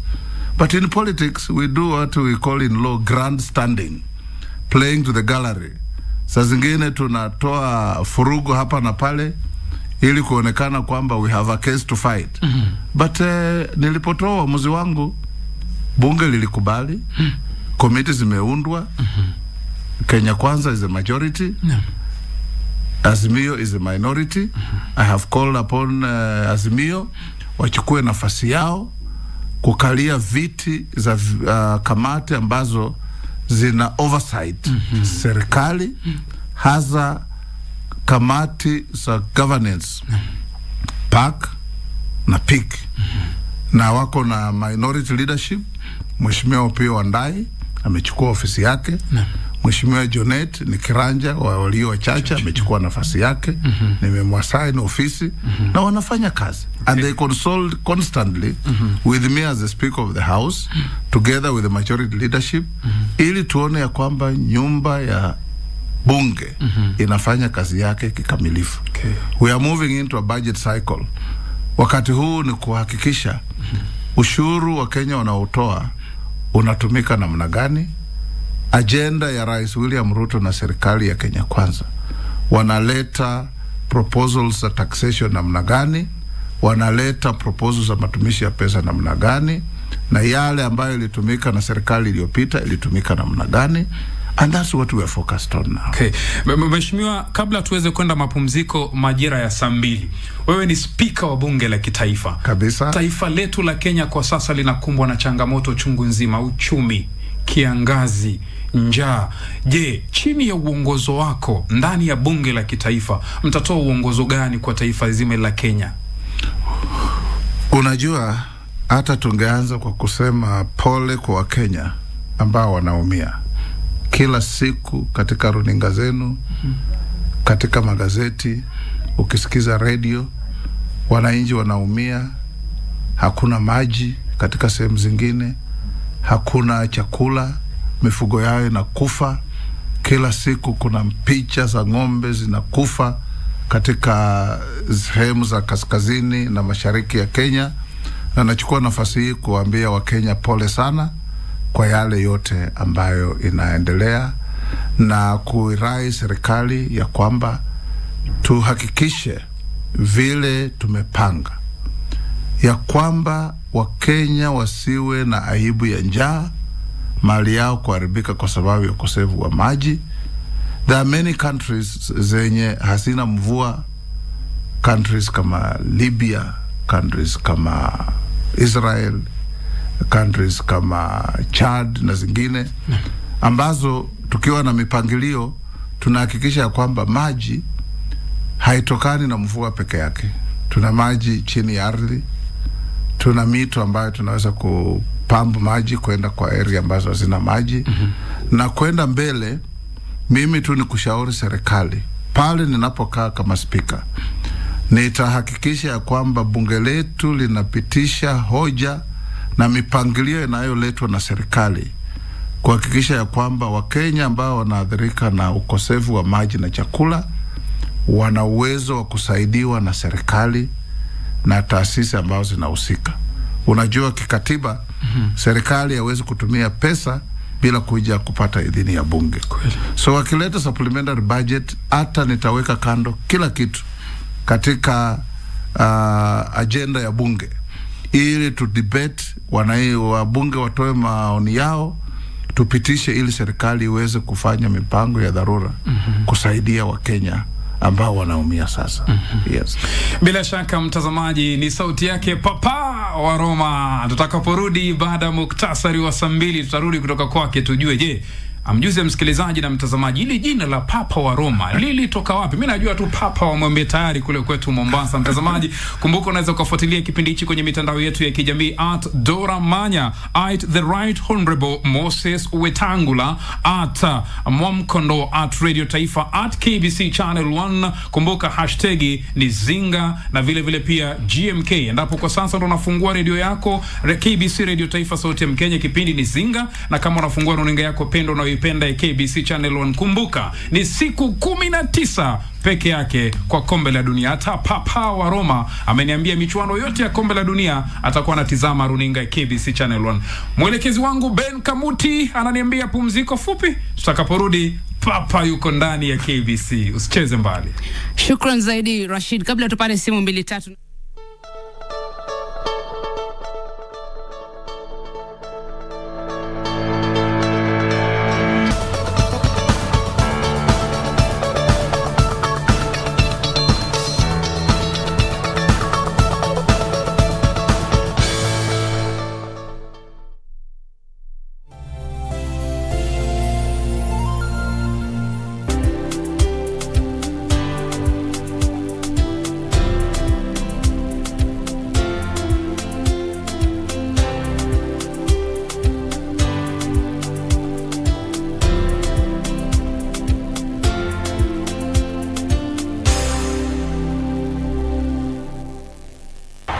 The legends and familiar chants will grace KBC once again.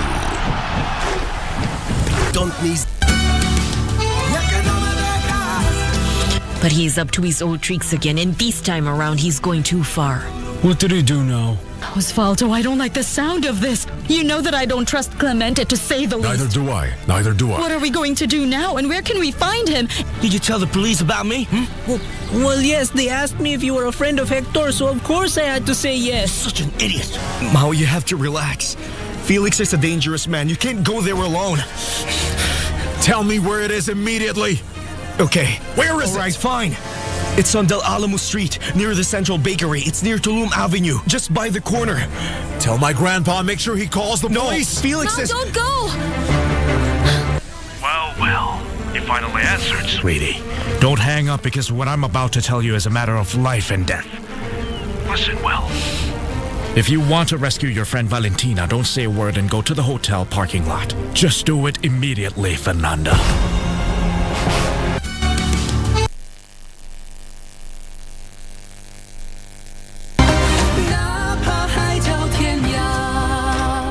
You're acting differently. Normally, you wouldn't even care about something like this. But this time, you lost your temper? You're different from other immortals, and the story changed according to your power. When you found yourself back in heaven, did anything feel off? When he confessed his love to me, I should have at least felt something, right? What? He confessed his love to you? Are all of those years we spent together nothing to him? I read lots of love stories when I was there. Make sure that during this time, the lantern stays lit. You can't use magic either. You have to stay vigilant.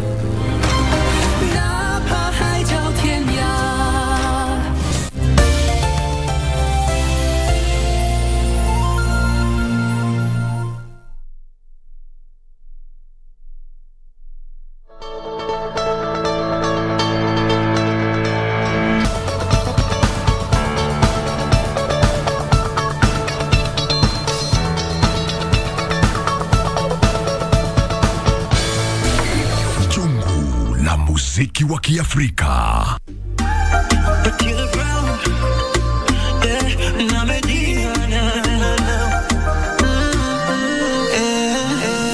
Muda si mrefu tunarejea kwake Rashid Mwamkondo, tuweze kuendelea na mazungumzo, na vile vile tutakuwa tunaweza kupata feedback yako, endelea kuzituma Rashid. Itakwenda kuletea michuano 28 ya kombe la dunia, alafu Radio Taifa Sauti ya Mkenya itakwenda kuletea mechi 64. Zaidi ya yote, kumbuka matangazo haya mubashara ya kipekee na spika wa bunge la kitaifa Mheshimiwa Moses Masika Wetangula yapo kupitia KBC Channel 1, KBC Radio Taifa Sauti ya Mkenya, na mzee wa kazi upande wa pili Papa wa Ingo Mesuswa anasema huko Mheshimiwa anasikika vizuri kabisa. Turudi tena. Unataka kumsalimia Mesuswa? Msalimia, anakusikia tu. Mesuswa, habari? Yeye ni kijana wa Ingo. Haya. Yes. Turudi kwenye mahojiano yetu Mheshimiwa. Asante. Katika miaka iliyopita tumekuwa kuona kwamba bunge la Senate na lile bunge la kitaifa linaoneshana ubabe. Walikuwa wanawaita nyinyi mlipokuwa kule Senate ati ni bunge la wazee, lakini mlikuwa more mature than them. Sijui hadi kufikia sasa mmeresolve hiyo kwamba which is which? Unajua bunge la seneti na bunge ya kitaifa siko clearly defined katika katiba. Bunge la kitaifa linafanya nini? Bunge la seneti linafanya nini? Lakini katika katiba yetu, na wakati tulikuwa tunaunda katiba, sisi ndio tuliunda hii katiba ya 2010. Tulijua ya kwamba tunaweza kuwa na mivurutano kama hizo, haziwezi kukosa katika mabunge ya dunia. Tukaweka kipengele namba 110 ambacho kinasema kabla bill yoyote haijapelekwa katika nyumba ya bunge, ikiwa Senate ama ikiwa bunge la kitaifa, lazima maspika wote wawili waketi wakubaliane ya kwamba hii bill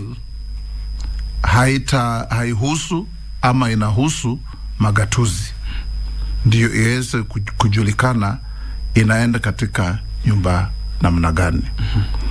Hiyo ndiyo imekuwa point of contention sana, na katika bunge zilizopita maspika wetu Muturi na Ekwe, Muturi na Lusaka hawakuzingatia sana what article 110(3) says. Na mimi nimeambia maofisa wetu katika bunge la kitaifa, nimeongea na bwana Kingi kama spika mwenzangu na clerks wa bunge ya kwamba kabla any bill iko introduced katika nyumba ninayoongoza, lazima iwe na signature ya concurrence ya speaker wa Senate. Kabla bill yoyote haijaenda katika Senate, kama inaanzia huko, lazima ibebe sahihi yangu ya concurrence. Hiyo itapunguza mfurutano ambao umekuweko. Kulikuwa na bills ambazo zinahusu makaunti, lakini zinapitia kwa National Assembly, zikikwisha zinaenda straight for assent. That is a violation of the constitution. Na unakumbuka seneti ilienda katika mahakama kuu, na mahakama ikasema bill ambazo, sheria ambazo zilikuwa zimepitishwa karibu 23 zilikuwa kinyume cha katiba, na kinyume hicho kilitokana na kutozingatia na article 110(3). Hiyo inaendelea kurekebishwa katika uongozi wetu ulioko sasa. Hiyo mivurutano itapunguka, ushirikiano utakuweko. Tutakuwa na mambo ya kufanya kazi pamoja, because what are we working for? The people of Kenya. Whether a bill goes through the Senate or a bill goes through the National Assembly, ikitoka inaitwa the law of Kenya. Nobody calls it the law of the Senate or the law of the National Assembly. Inakuwa an act of parliament that becomes the law of Kenya. Utaona hiyo mivurutano tena. Kweli. Mimi ndio mwenyekiti wa Parliamentary Service Commission. Inasimamia maswala ya kuendesha mabunge yote mawili, in terms of budgeting, in terms of administration, na mambo fulani. Hakuna wakati nitajiona kwamba in any of my actions na ifinya Senate, hapana. Hiyo ni nyumba imewekwa kikatiba, ina kazi yake. National Assembly imewekwa kikatiba, ina kazi yake. Na where tunakoona kwamba tunakwaruzana kidogo, avenue ya kukaa na kuongea iko. Sisi zote tunafanyia Wakenya kazi. Okay. Yes. Mtazamaji, kumbuka ni spika wa bunge la kitaifa, na tunajivunia kwa mara ya kwanza ameichagua KBC kwamba ni mahojiano yake ya kwanza. Mheshimiwa, tulichukulia kwa urahisi hilo, tunalifurahia sana, na natumai kwamba mtatuletea mazuri zaidi. Ama namna gani, my friend? Unajua, you are the first radio station in Kenya. You are the first TV station in Kenya. So you continue being the first in every respect. Asante. Yes. Tushike simu 2-3 kabla kuweza kwenda kwenye swali. Msikilizaji, kumbuka unaweza ukapiga simu kwa sasa. Nambari zangu za simu ni 0700176699. Zungumza live na speaker wa bunge la kitaifa. Acha tuchukue simu 2-3. Bila shaka simu ni nyingi. KBC Radio Taifa. Radio Taifa. Yes. Unaongea na Maklini kutoka Manea Charangani, mtu anaishi na ulemavu wa ngozi. Yes. Swali kwako kwa speaker. Swali langu kutoka kwa speaker. Ningependa kumuuliza yeye kama speaker wa bunge, masuala ya watu wanaoishi na ulemavu wa ngozi, kulikuweko na mambo ya cash transfer tangu 2013 mpaka wa leo. Hatujaiona kama tumefikishiwa. Yeye kama spika wa bunge anaweza saidiaje watu wanaishi na ulemavu wa ngozi? Asante sana. Radio Taifa, halo. Radio Taifa, halo. Halo, habari zenu Radio Taifa? Nzuri sana. Mimi Saidi kutoka Kisumu. Yes, swali lako. Mimi pia nina swali mawili. Yes. Unaona mwenzetu wa mlemavu ametoka kuuliza. Na nimeona katika nini yao ya kuchaguliwa. Yes. Sijaona walemavu. Alafu ya pili, hizi kabila ndogo ndogo pia sijaona kama wamechagua. Je, nini yao ni nini kuhusiana na hao watu wawili hawa? Asante sana. Simu nyingine, Radio Taifa, halo. KBC Radio Taifa. Moja hapa labda ya mwisho. Radio Taifa. Halo, Radio Taifa, niasa kukuri kutoka Bomet Traffic. Yes. Salamia papa wa Roma, na nauliza... Nimesalimika. Nauliza Hustler Fund inafika wapi? Mimi ndo nitaia sana. Hustler Fund inafika lini? Mwelekezo wangu ya mwisho hii, Radio Taifa. Halo. Yes. Abolo. Yes, Professor Nauman kutoka Mombasa. Salamu alaykum wa rahmatullahi wa barakatuh ndugu yangu. Wa alaykum salam wa rahmatullahi wa barakatuh. Na mheshimiwa wetangu na salamu alaykum. Assalamu alaykum mwami Professor. Salimie rafiki yako Yasir Bajabiri. Yasir Bajabiri, nitamsalimia huyo ni kijana yangu. Ndugu yangu Tangula, mimi maswali yangu ni mawili kama ndugu yangu alivyosema. Sisi kama jamii ya Wachangamwe na Wajungu ndani ya Mombasa, toka 1963 tuko katika nchi hii ya Kenya ama mwambao. Lakini kwa nini hatupati hata nomination za MCA ama mbunge? Hatupati katika Kenya, na sisi ndio wale kabila madogo. Lakini mimi nashangaza pia tena na serikali, ndugu yangu Tangula. Serikali inasema inahitaji bilioni 2 za njaa. Kwa nini zile pesa zilizofika nje na wale wakihudumu katika serikali hii msizichukue kule mkazileta katika nchi, kwa sababu ni pesa za Wakenya ambazo zimeporwa. Hata zile pesa za Kenya hatujaziona zikirudi sasa Rais Uhuru Kenyatta. Asante sana, bila shaka kwako Rashid na mheshimiwa.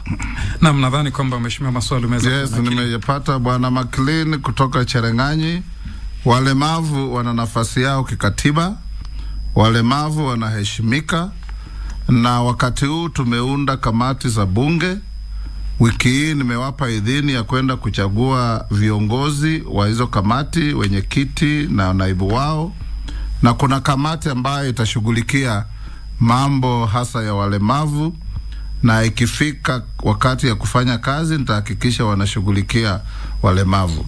Ni kuambie pia kwamba sisi kama Kenya Kwanza, for the first time in the history of Kenya, tuko na mbunge ambaye ni mlemavu wa ngozi, a man living with albinism, ambaye chama ninachoongoza cha Ford Kenya kilimpa tikiti katika Webuye East, Martin Wanyonyi Pepela, na alichaguliwa na wananchi, ako bunge kama mbunge.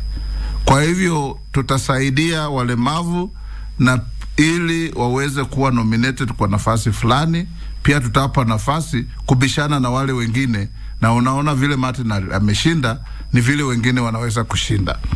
Bwana Saidi kutoka Kisumu, mambo ya small communities na walemavu, vile nimesema katiba inalinda kila Mkenya hata mlemavu, na katika agenda yetu tuko na nafasi ya walemavu kupewa vyeo mbalimbali, na serikali ndivyo imeanza kuundwa.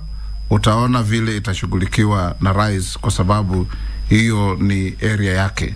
Small communities, my advice is this, mambo ya nominations, na hii pia inaenda kwa Professor Naman. Mambo ya nominations ni mambo ya vyama. So community ndogo ndogo pia tunawaomba, mkichagua ni chama gani mtashughulikana na mtaungana nacho, pia muhakikishe mnabagain mambo yenu. Speaker vile pale ninavyokaa katika bungeni, sina uwezo wa kulazimisha chama kunominate mtu fulani. Wanao kuwa nominated, wateule, list zao zinapeanwa katika IBC kabla ya kura. Na zinapeanwa na vyama. Independents hawanominate mtu.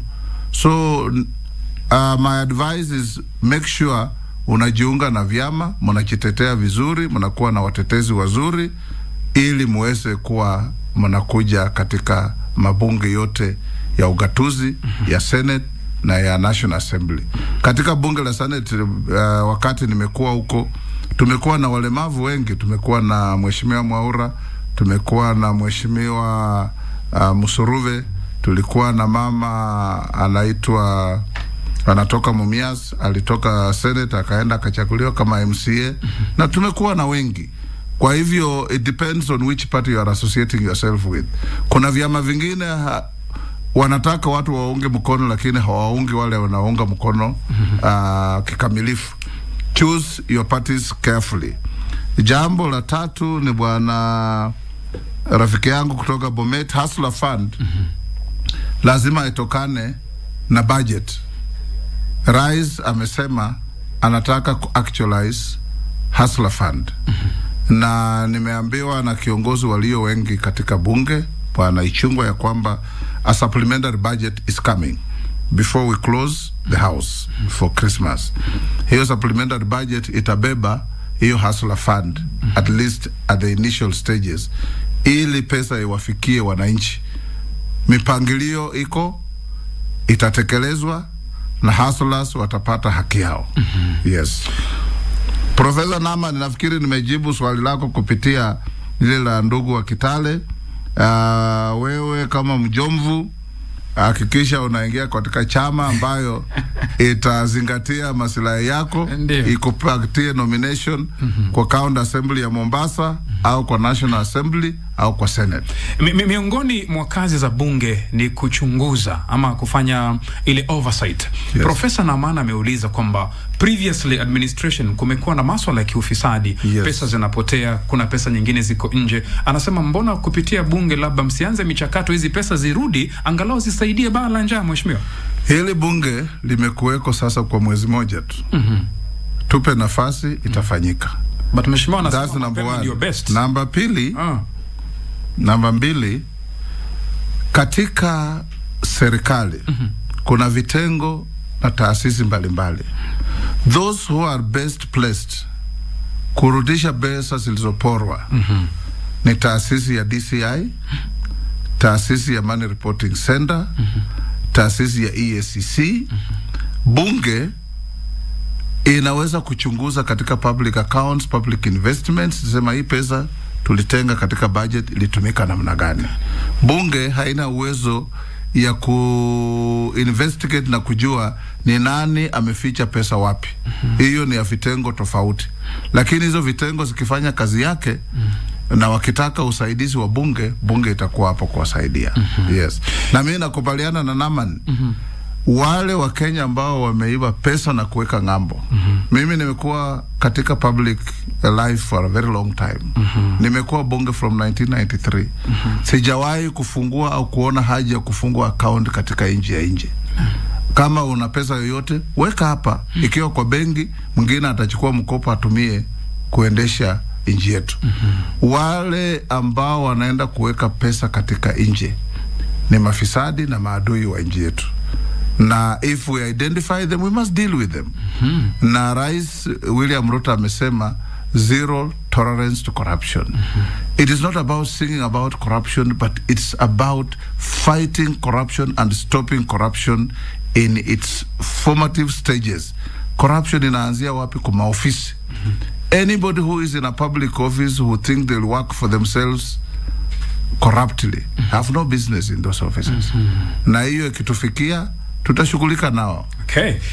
Mtazamaji, unaendelea kutizama runinga ya KBC Channel 1. Kipindi ni Good Morning Kenya, ambapo naona wenzangu upande wa pili Victor Olo na vile vile pia namuona Regina Manyara wako standby na Dorina Range kufuatilia kipindi hiki. Kumbuka pia ni kipindi ambacho kinakujia kupitia station yetu inayotangaza lugha ya Mulembe, lugha ya Kiluya, yani Ingo FM. Na zaidi ya yote msikilizaji, kumbuka matangazo haya yako kupitia KBC Radio Taifa Sauti ya Mkenya, ambapo upande wa pili mwenzangu Dora Manya Manya yuko upande ule wa pili. Kumbuka, unaweza kuwasiliana nasi mtazamaji kwenye mitandao yetu ya Twitter @Mwamkondo, @Doramanya, @TheRightHonorable Moses Wetangula, @KBC Channel 1. Nirudi kwako mheshimiwa.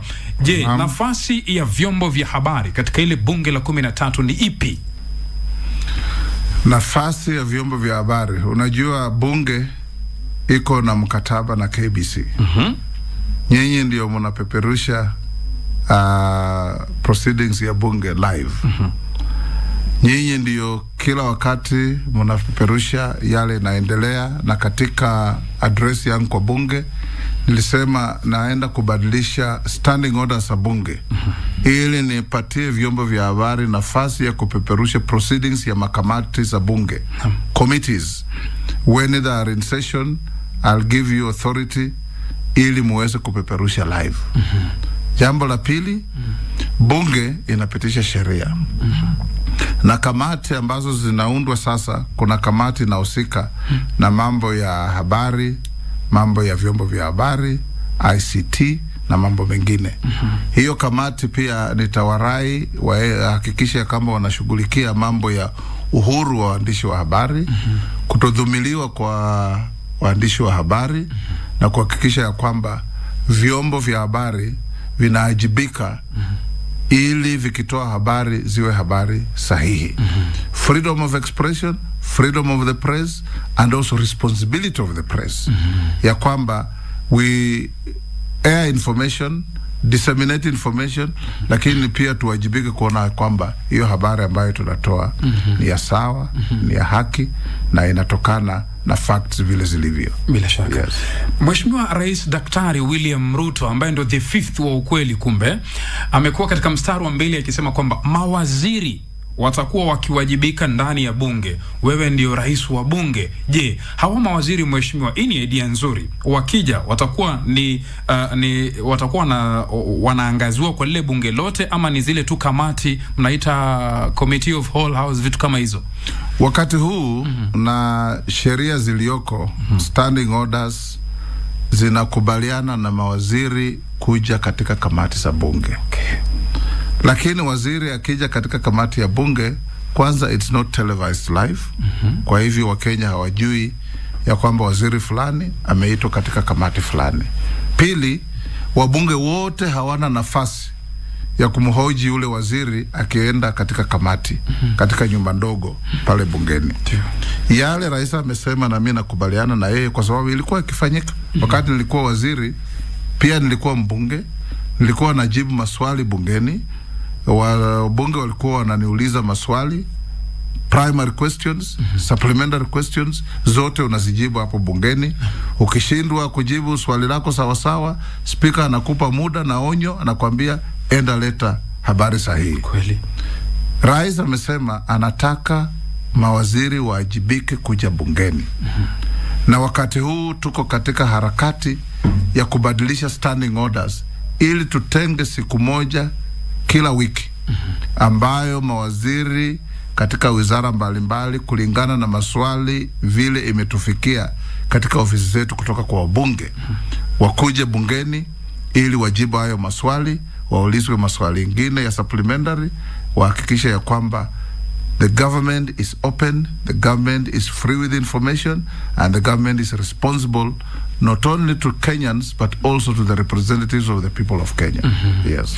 Natumai kwamba umeliweka wazi kwamba kuanzia juma hili kutakuwa na chaguzi za kamati katika wale wabunge wajichague wenyewe, na umewapatia hiyo fursa kuanzia leo hii. Yes. Sasa mheshimiwa, kuna swala la hizi watchdog committees, hususan na umeigusia hapa ile PIC. Kuna PAC na PIC. Sasa wengi wanataka kujua ile rationale ya kuwa na kamati ambayo ni watchdog committee lakini iko na matawi matatu kama ino PIC ni nini? Vile nimesoma standing orders na rationale ya kuzibadilisha hasa kulingana na PIC ni kwamba ukiangalia public investments za serikali na vile taasisi za serikali ziko, kamati moja kwa mwaka moja ikishughulika na mambo ya plenary ya bunge na kamati kuna nafasi za wabunge kwenda safari za nje au safari za nje ya Nairobi kwenda kufanya kazi. Ilionelewa ya kwamba kamati moja haiwezi kushughulika na investments za serikali at the central government, waende kwa parastatals, waende kwa taasisi zingine, ndiyo ikavunjwa mara 3, so that you create more efficiency, ili wafanye kazi kwa haraka, walete reports zao, ili wale ambao hawajajibika wawe dealt with kisheria. Na mimi nakubaliana na that reason, because when there is only one committee, unaona by the end of the year wamefanya half of the work. Taasisi zingine hazijachunguzwa, yale mambo wamefanya haijulikani, pengine wamevuja pesa haijulikani. So from now going forward, tutakuwa na kamati ambazo zitakuwa dissected into 3. Hii itadeal na parastatals fulani, hii itadeal na central government, hii itadeal na parastatals fulani. At the right time unaweza kukutumia what the standing orders say and how they will work. In fact, saizi vile tumeunda kamati, pia tumeshughulikia hizo. Tumesema kuna PIC ya parastatal fulani, kuna PIC ya central government, na PAC inabaki kwa sababu PAC inashughulika na ile report ya Auditor General ambayo inakuja as one outfit. Yes. Mheshimiwa, naambiwa tuzunguke upande wa pili tupate simu 2-3, alafu tutakaporudi tutaangalia swala la vuta ni kuvute la CDF. Mtazamaji, kama nilivyokuambia, kwa mara ya kwanza tuna furaha isiyo na kifani. Hata Geoffrey Onditi, Martin Kingasia na Lucy Wahome wanasema World Cup iko KBC. Yani this is an exclusive interview ya Speaker of the National Assembly, Mheshimiwa Papa wa Roma yuko ndani. Tupe simu Dora upande wa pili. Shukran zaidi. Papa wa Roma, umejieleza vizuri. Simu 2-3 upande huu. Radio Taifa. Hello. KBC Radio Taifa. Hello. Yes. KBC. Yes, hapa ni KBC Radio Taifa. Swali lako lipi? Unapiga kutoka wapi? KBC. Yes. Napiga kutoka Makueni. Swali lako lipi kwa spika wa bunge la kitaifa? Okay, nafikiri atuelewani. KBC Radio Taifa. Dora, ujambo? Si jambo. Salamia huyo Papa wa Roma huyo. Nimesalimika ndugu yangu. na Lord Papa Rashid huyo. Vipi nimesalimika? Mwenyekiti wa Ibeba mwenyewe huyu Waka James Junior. Yes. Sasa na swali langu ni moja tu. Ndio. Ili janga la njaa vile amesema ati atalishughulikia. Sasa sinatakana alishughulikie kwa haraka, manake vile vikao vinakuja si wakae ingawaje wako na kazi nyingi, lakini janga hili ni hatari mno. Sasa si wangelikalia wafanye bidii, manake kila watu wanakufa kila kucha sauri ya njaa. Isifike mwaka ujao. Okay, asante sana, umeeleweka. Njaa. Radio Taifa. Halo. Yes, unasemaje mtu wangu kwa ufupi sana? Manifesto mwana leo ndio katikati ya jiji la Nairobi. Nauliza mheshimiwa. Ndio. Inasemekana bunge hili lipya limeingia kama inji ya uchumi umezorota. Ni mambo gani wanafanya kuona wagonjwa? Okay, nafikiri kama umemwelewa, anasema kwamba bunge limeingia akisema kwamba uchumi umezorota, basi wanafanya mambo gani kutengeneza hilo. Radio Taifa. Halo. Yes sir. Habari asubuhi. Mzuri sana ndugu. Okay, nikistopa nyenye nikiongea kutoka Matunda Mangazikimo, nisalimie huyu honorable. Nimesalimika ndugu yangu, habari yako? Njema sana hapa barabu tulikuwa tunapanda hii serikali ipenya vile lipenya. Hatuna sisi sasa ni kumshukuru Mungu. Alafu swali langu ni hili. Sasa unajua kulikuja pesa kabla hii serikali nyingine haijatoka, tulijaza hizi form sasa hizi ndio kwa watoto wa college. Sasa tukajaza kabisa, lakini hatukupewa hizo pesa, hazikukuja. Sasa zinaweza kufuatiliwa hiyo shule. Pesa za nini? Kukuja na tulijaza vizuri kabisa mafomu ikaenda kwa college. Unasema form za CDF? Form za hii nini ya college, hii msaada ya college tunaita CDF. Okay. Safi. Labda niongeze moja tu hapa. KBC Radio Taifa. Radio Taifa. Yes, ujambo? Sura mbaya dictator ndio Konyango. Zungumza na mheshimiwa. napiga simu kutoka Bunyore. Tena nawaona tu vizuri, naona Mheshimiwa Moses Wetangula amevaa vitu kwa kichwa, na umuona Rashid Mwamkondo pia vile amevaa vitu kwa kichwa. Ona Rashid Mwamkondo ananiangalia. Aya, swali lako. Sasa ipo hivi. Mimi nauliza Mr. Mheshimiwa Wetangula. Yes, Bwana Sorambaya. Nasikia Rais marehemu Moi alisema siasa mbaya, maisha mabaya. Sasa ndio hii tunaona ama namna gani? Na wewe ni kijana, wanasema viongozi kwa kijana, utatusaidia nini upande wa Bunyore huku sisi hatuoni mazuri? Asante. Natumai Papa wa Roma umemwelewa vizuri. Nimemwelewa. Tumalize na moja hii, mwelekezi anasema, alafu Rashid utaendelea. Radio Taifa. Hello, habari? Mzuri zaidi. Tunaongea na Otinya Conscience Jonathan kutoka Wisero. Yes. Sasa mimi salamia Papa wa Roma. Nimesalimika ndugu yangu. Sasa swali langu ni la kwanza, je, wakati walikuwa kwa campaign walisema sisi kama youth tutakuwa na free wifi kwa kuincrease business za online. Alafu swali la pili, hii kazi mtaani tutashughulikiwa aje sisi kama youth? Asante sana Rashid na mheshimiwa. Alright, mheshimiwa, kazi kwa. Asante sana Bwana James Junior. Mambo ya njaa, mimi kama speaker wa bunge, kabla hatujaenda short recess ya wiki moja, nilipeana idhini, bunge ikachukua masaa 3 ikashughulikia debate ya paa la njaa, wakasungumuza, wakatoa maoni, ililetwa na mbunge wa Garsen, na hiyo report imepeanwa kwa serikali. Pili, vile nilianza kusema, kama serikali kuu inaleta hoja yoyote ya kubadilisha makadirio ya pesa vile ilivyo, inaitwa supplementary, nitaipa kipaumbele ili serikali iweze kupata pesa kwa haraka kusaidia wananchi.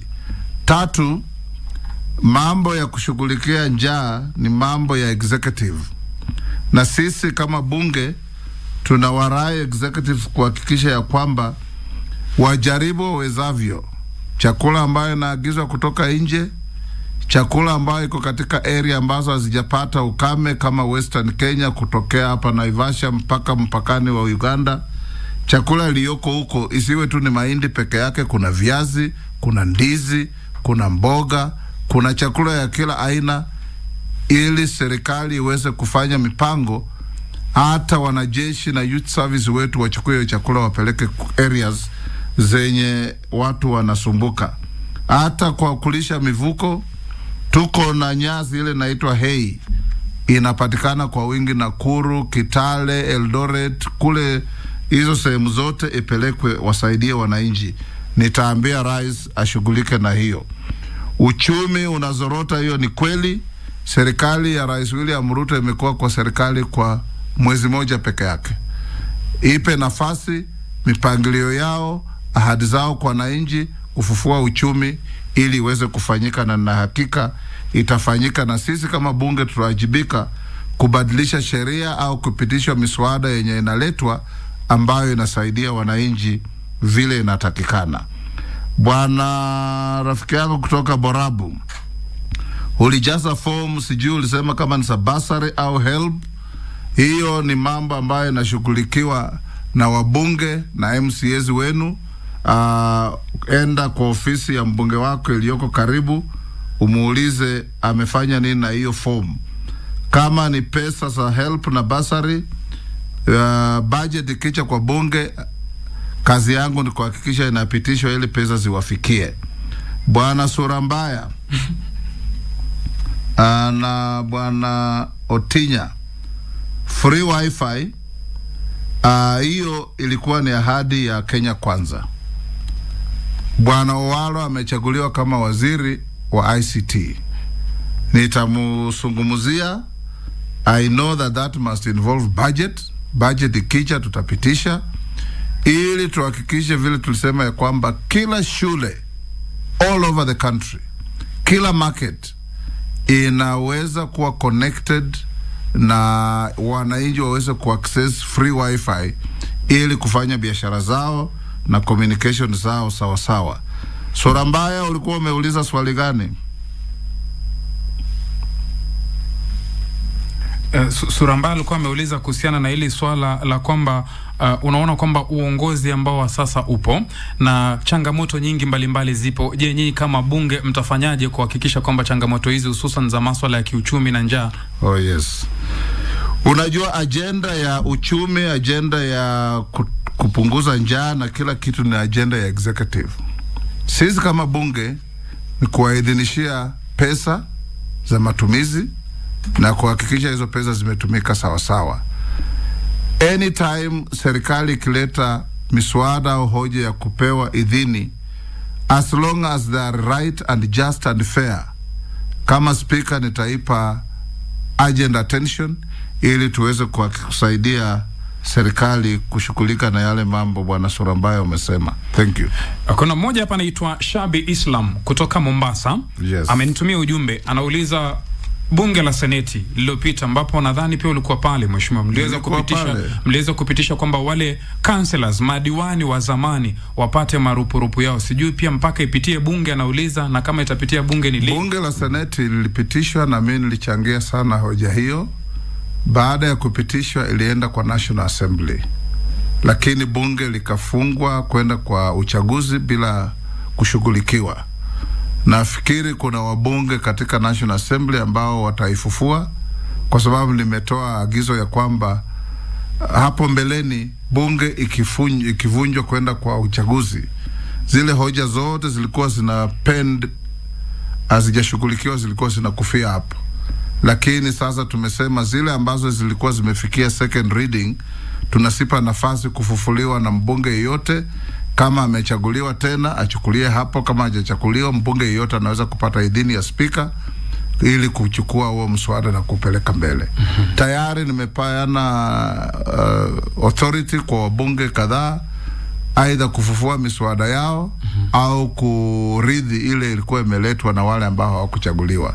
Kwa hivyo ile ya kushughulikia madiwani wa zamani nafikiri ikija nitaishughulikia, na pia nitasungumuza na viongozi wa walio wengi na wachache nione vile wanaweza kuichukulia. Yes. Mheshimiwa, pokea salamu sana. Kuna wengi ambao wanakutizama kwa sasa. Boni Musambi anasema kwamba ameniambiaje kwenye ujumbe wake, anambia kwanza mgotee Papa wa Roma, alafu anasema he will be the best speaker Kenya has ever had. Ni ukweli Papa? Hiyo ni maoni yake na nafurahia. And the taste in the pudding is in the eating. Utaona vile tutacharaza kazi. Okay. Yes. Vile pia Cynthia anauliza kuna kazi ya kucheka. Cynthia na Boni unajua ndio walianzisha hii zinga la asubuhi. Na mimi ndio nilikuwa patron. Sijui kama walinifuta kazi.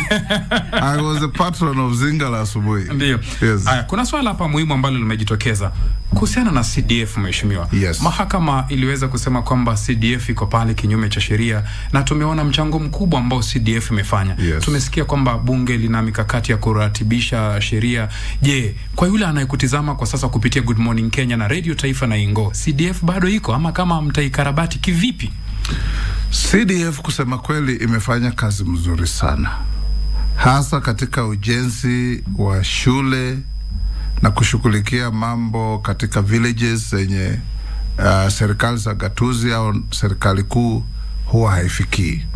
Rais wa nchi tayari amesema yeye anaamini CDF ina umuhimu mkubwa. Mimi pia nimekuwa mbunge a constituency based MP na niliona vile CDF inaweza kusaidia katika kuinua hali ya wananchi. Katika bunge sasa, mbali na yale mahakama ilisema, na mahakama ina haki kikatiba kusema ya kwamba sheria yoyote ambayo imepitishwa na bunge inalingana na katiba ama iko kinyume ya katiba. That we can't slight them. They have their constitutional responsibility.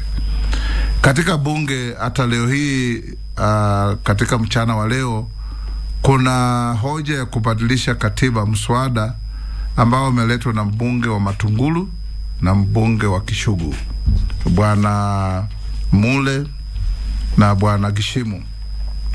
Nitawapa nafasi afternoon ya leo kutokea saa 9 kusungumuza na bunge, kueleza bunge ni kwa nini wameleta huo mswada, ni nini wanataka kufanya, kwa sababu najua mswada wa kubadilisha sheria ukija bungeni hauwezi kubadilishwa.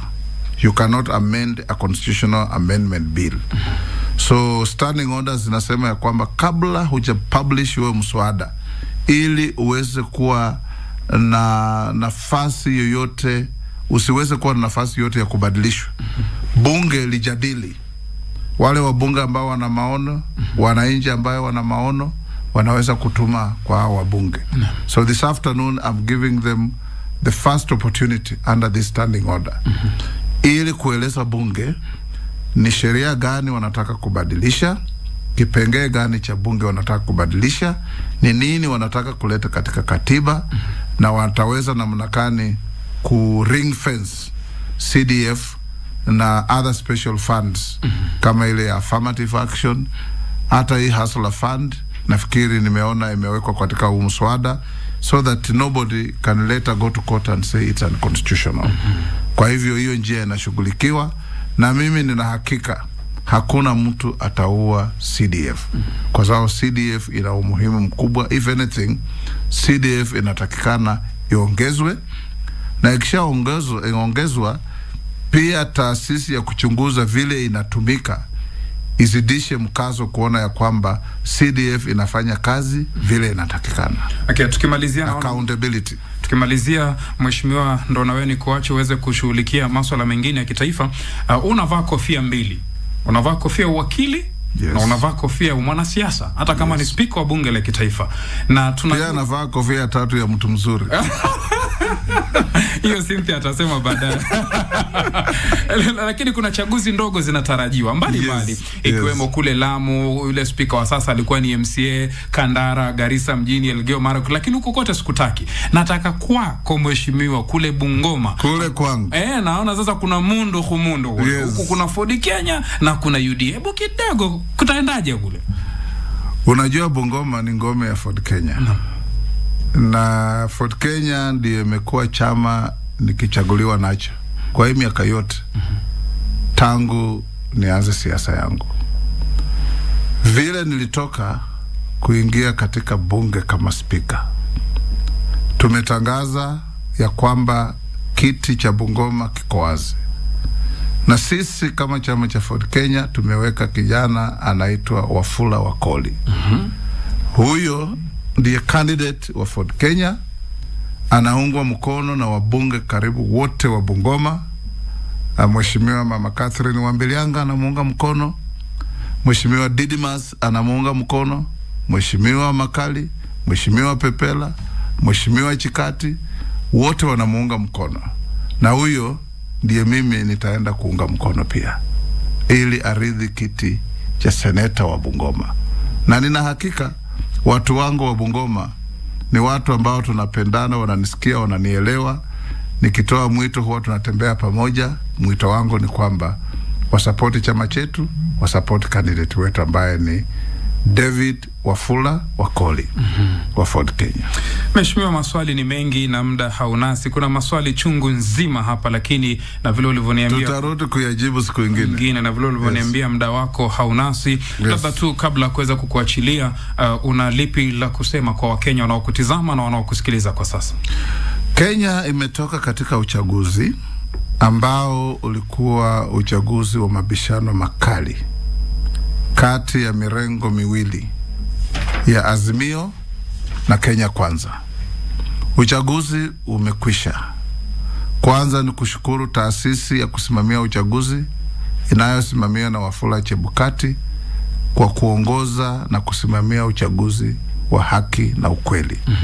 Pili ni kumshukuru Mheshimiwa Raila Odinga kwa kukubali matokeo shingo upande lakini ya mahakama, ya kwamba mahakama imeamua lazima tuipe heshima.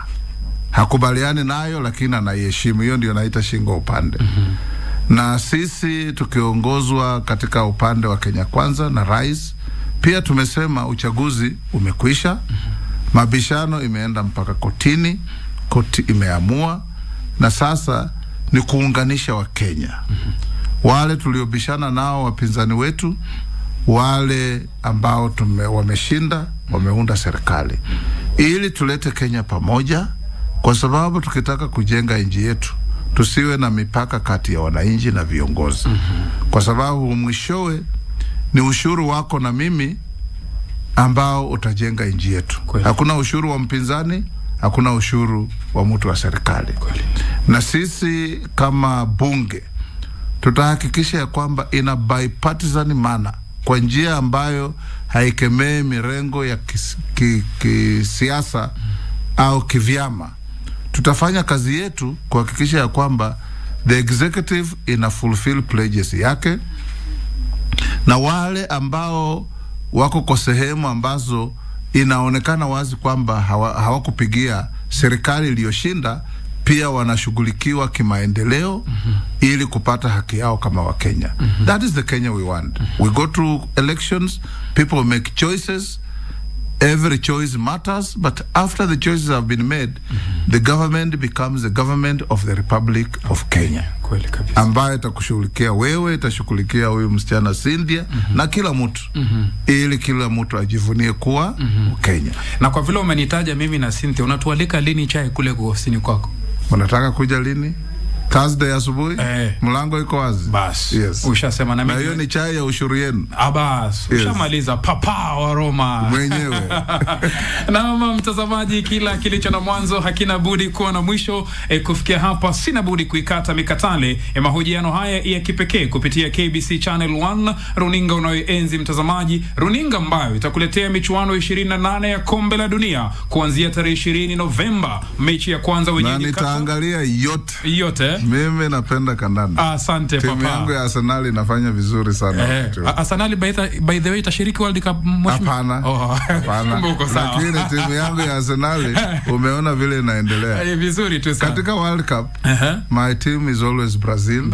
Yes. Okay. Ikifuatwa na Cameroon kutoka Afrika. Asante. Yes. Na mtazamaji, basi World Cup iko KBC. Kumbuka Radio Taifa na radio zetu 13 ikiwemo Ingo ya Mheshimiwa Messi. Na wewe timu yako ni gani bwana? Mimi ni Brazil kama mimi. Kama wewe. Na Afrika mimi ni the Lions of Teranga, Senegal. Na Premier League mimi ni Chelsea, timu ambayo iko na weusi wengi. Chelsea na wafuasi Kenya hii. Si mimi hapa. Mimi niliyekuoji. Mtazamaji, kila nikitaka kumaliza papawe Roma ananikatiza. Na ni yeye tu aliniambia niachilie sasa.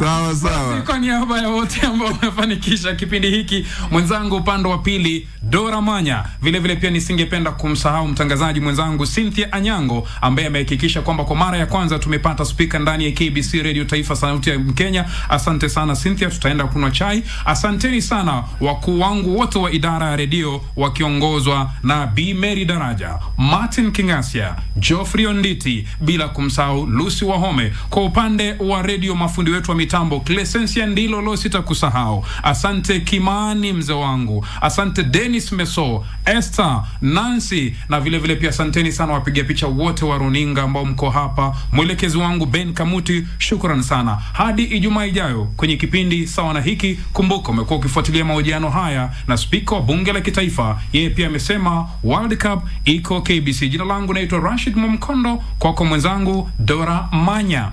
Na usifanye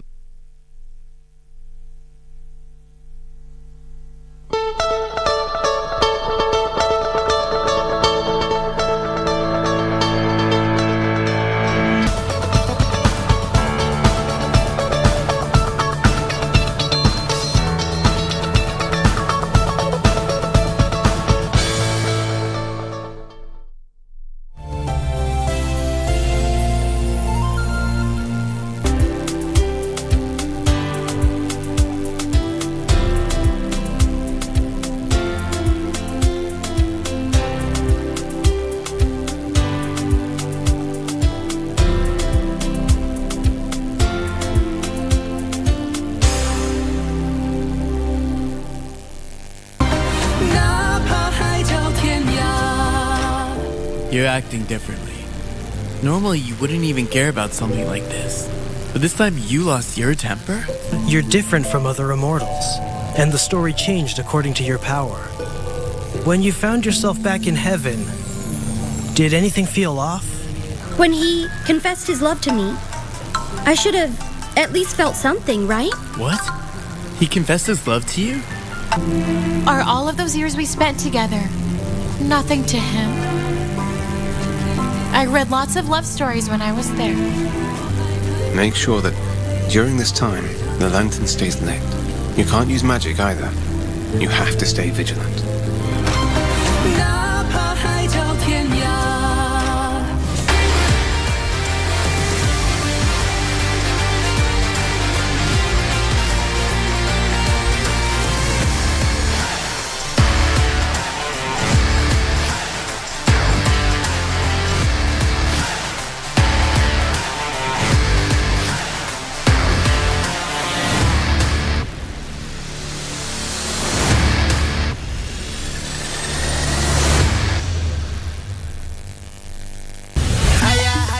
The world's biggest sporting event is here with us. The FIFA World Cup 2022 in Qatar. KBC Television will air live 28 selected matches, while radio will beam live all the 64 matches. We would like to bring to the attention of the public that KBC is the only station that has exclusive 2022 FIFA World Cup free-to-air FTA broadcast rights for both TV and radio in the Kenya territory, and no other media outlet.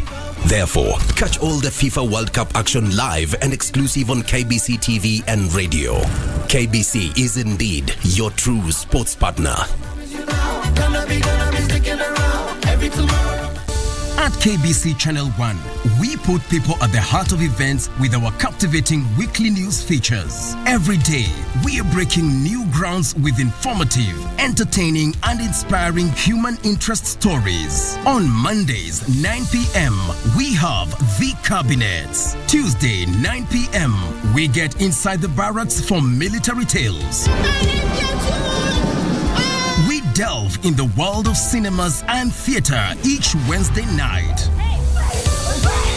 For the young and industrious, make a date with us every Thursday at 9 p.m. Fridays are dedicated for my culture. On Saturdays, we go back in time for history in perspective. And on Sundays, we get to know the process of how things are done and made. KBC Channel 1 News features a whole lot of wonderful viewing experience.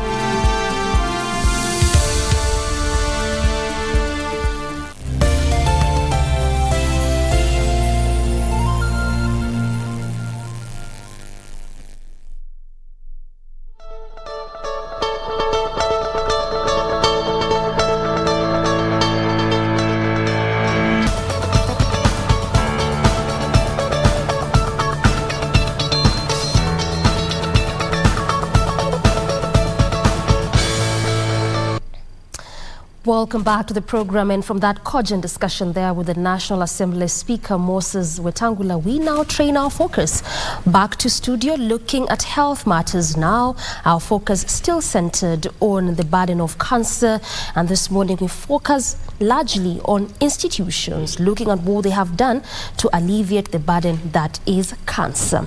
Dr. Alfred Karagu, who is the CEO, National Cancer Institute of Kenya, is our guest this morning, and he will be helping us unpack all this in the next 60 minutes. Welcome to the program, Dr. Thank you for having me.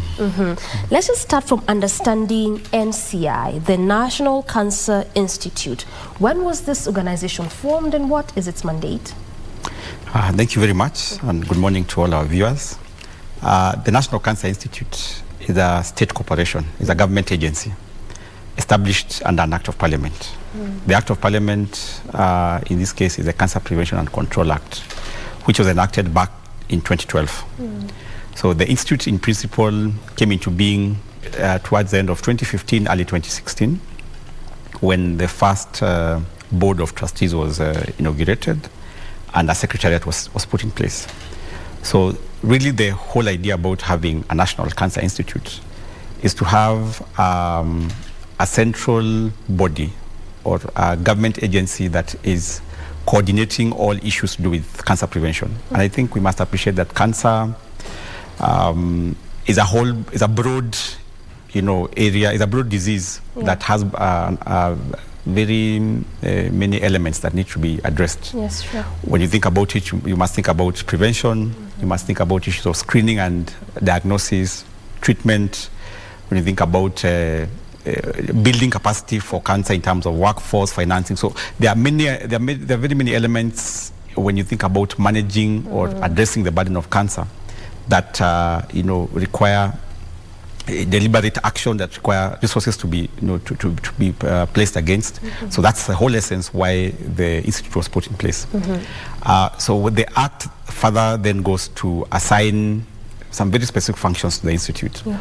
Broadly, the institute is supposed to be the policy advisory organ to the cabinet secretary. So on matters relating to cancer care, cancer prevention, cancer control, then the institute has that major responsibility of advising the cabinet secretary, who then develops policies on so what. The ones feeding the government. We are feeding it to the government. Okay. But other than that, then we also have other technical roles that we're supposed to be performing. One of them is awareness creation. I think we must appreciate that information around cancer is in great demand, and it's not something that has been available historically. So we have that major responsibility of creating awareness about cancer as a disease, all those elements of, what are the risk factors, what are the early signs and symptoms, but more importantly, on where services are available. Because I think that's what the ordinary Kenyan would want to know, where can I access these services? Exactly. So there's a lot of awareness creation around that. The other major function is on issues of what I may call regulation, or ensuring that the kind of care that is being provided in our hospitals, in our various institutions, is of the highest quality or adheres to various standards. So over time, we have actually expanded that mandate, and we are working very closely with the NHIF to make sure that, because NHIF, and probably I'm sure we'll probably touch on NHIF as in this discussion. Sure, yeah. NHIF is, I would say, one of the major player in terms of financing for health and specifically for cancer care. So working very closely with them, we have seen the need to ensure that the hospitals or the institutions that are being covered or being reimbursed for providing services for cancer care need to meet certain minimum standards. So over the past, I think that we are going into the second year now. Over the past 2 years or so, we have put in place a mechanism to make sure that any hospital that is cleared by NHIF to be providing cancer treatment meets some standards that we have set. And we worked very closely with our stakeholders, our practitioners, our subject matter experts to come up with some set of standards that everybody should adhere to meet. Yes. So that's why I said that mandate of quality assurance and regulation is also very critical. Another key mandate is the issue of data, managing data, just having a grasp of how big a burden is cancer in this country. And we have worked, very deliberately over the past 2-3 years to put in place a mechanism for our medical institutions and our medical providers to be able to report on cancer. When you look at the Act actually, under Section 20 and 21 of the Cancer Prevention and Control Act, obligates anybody in this country who's providing cancer care services, or particularly cancer treatment services, anybody who is providing diagnostic services, whenever they make that diagnosis, they need to notify us so that we as a country we're able to keep track of how big a burden is cancer in this country. So that function on managing our data is precisely maintaining the cancer registry. Is something that is upon us, and we have taken up quite actively. Well said. Yes, and then the other elements I will talk about, things like capacity building, so ensuring that our health workers or various stakeholders have the information, have the skills and knowledge. Plus, of course, working with stakeholders to ensure that I think at the core of our being is to ensure that access to care is really enhanced. Yes. I mean, really quite a detailed, descriptive way of what NCI does. Yes. And I mean, this is also part of why we are here, to just understand some of what progress has been made so far. We'll come to that momentarily, but also you've touched on the burden. Yes. And I want us to expound on that a bit. Right now, as we speak, we know that cancer is the third leading cause of death. This is after infectious disease diseases and cardiovascular. So also from your practice, how bad is this burden that is cancer? Well, the figures that you stated are actually correct. The cancer is the third leading cause of death. In terms of number of new cases, on average, every new year we end up diagnosing about 42,000 new cases. And out of this, or when you look at the number of deaths that we experience on a yearly basis, are upwards of 27,000. So already from that description, we see that there's quite a high proportion of mortality from those who are diagnosed with cancer. Yeah. And I think the biggest concern is the profile or the nature in which most of these cases are diagnosed or detected, because you'll find that when you look at data from our registry, from Kenyatta National Hospital, we are still seeing most cases coming in at advanced stages. So when you look at the data, it's about 60 to 65% of cases will be either in stage 3 or stage 4. So that's why that could probably explain, that proportion of, high cases in terms of deaths. In terms of how those cases are distributed, our biggest burden is actually breast cancer. Breast cancer, which affects both men and women. And it's actually the leading cause specifically, cancer. Yes, the number one cancer in Kenya is breast cancer. Yeah. About 6,800 new cases. That is annually? That's annually, yes. So essentially when you compare that against all the other cancers, breast cancer by itself contributes about 15 to 16% of, so almost you'd say that between 1 and 2 cases of cancer is breast cancer in this country. But why is that? I mean, we have so many types of cancers. Why is breast cancer very key? Well, I think that is the high incidence of breast cancer is not just globally. Breast cancer is among the most commonly occurring cancers because of a number of associations that have been, established between certain factors, largely of lifestyle and causation of breast cancer. Things like, obesity, certain foodstuffs, particularly foodstuffs that are rich in those what you call fats, those polysaturated fats. Of course, there's the input of hormonal. There's a hormonal, relationship between the hormones, particularly in women, estrogen, and causation of breast cancer. There's an element of genetics. So there are certain persons, because of their genetic makeup, who are more inclined to getting breast cancer. So it's a mixture of factors, but I wouldn't say that is only unique to Kenya. Globally, when you look at the cancer profile, breast cancer comes out, as the most common. Yes. Because again of all those factors that you've talked about. Yes. And you've said that again, the biggest impediment is late screening. Yes. Why is this the problem? Because almost every month we have a certain cancer being marked in terms of awareness. Very Just true. in October, we talked about Breast Cancer Awareness Month. Yes. So why do we still have late screening?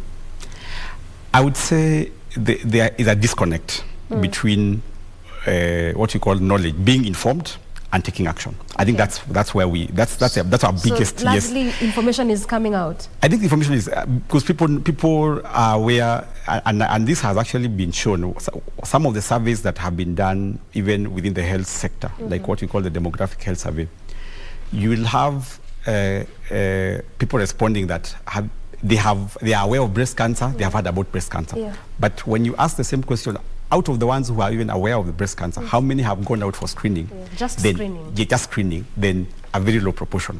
So I think that's part of our initiative in terms of awareness creation, to demystify that concept. I think the number of factors that probably make people to shy away from, coming out for screening, things like when I'm screened and this is detected, then it's more or less a death sentence. The fear factor needs to be addressed. And also, I think also there's an element of people understanding that some of these cancers can actually be detected very early and at a point when you can get complete cure. If you look at developed world settings, their mortality rates from breast cancer are are fairly low compared to ours, because they have put in place mechanisms for screening, things like mammography machines that are able to detect very small, almost microscopic tumors that can't even be felt even when you touch your breast. And because of the populations in those settings having embraced this screening, technologies, they actually saved from death, because the very early form of cancer will be detected. They'll go through treatment and they'll have a very long disease-free survival rate. Yes. Yeah. So then, what are you doing as National Cancer Institute? Because you've already established the problem is not really quite the information. Much of it is out there.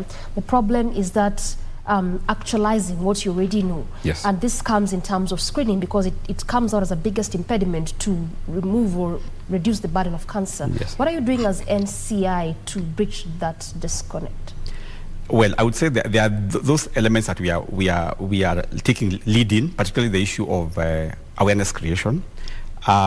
We are very keen on letting Kenyans to be aware that these services are available. I think the first thing is for people to know that, because previously we have got questions coming in. Where can I access? You're talking about screening, but where can we get these services? So we have been very deliberate to, first of all, pass information on where services are available.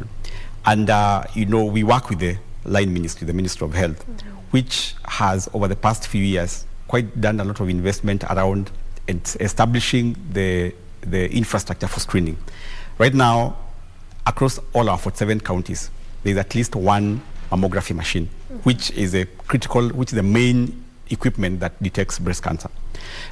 So now the other approach now, since we, after informing Kenyans where these services are available, the next thing is to sort of use various platforms or various personalities to sort of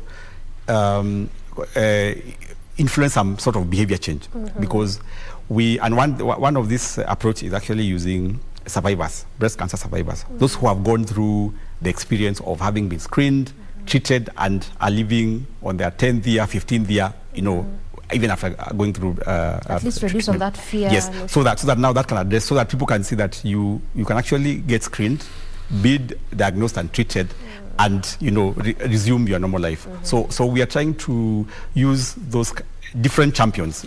So on one end, you use survivors.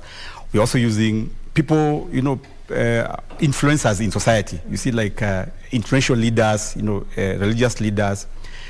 Previously, we have also, like in the last regime, we have worked very closely with even the County First Ladies Association, because those are influential persons in the society, so that when they speak to women, as they speak to them about other things in the social, world. I can also touch on this one. Yes, the importance of breast cancer screening. All right. Yes. I want us to take a very quick breather, but when we come back, we'll be looking at the progress made. We also look at the role of NHIF. There's really quite a lot of conversations surrounding, the fund that is NHIF, with prospects of increasing that contribution, with prospects of waiting for what Parliament might approve and what this might portend for private hospitals and ultimately cancer patients altogether.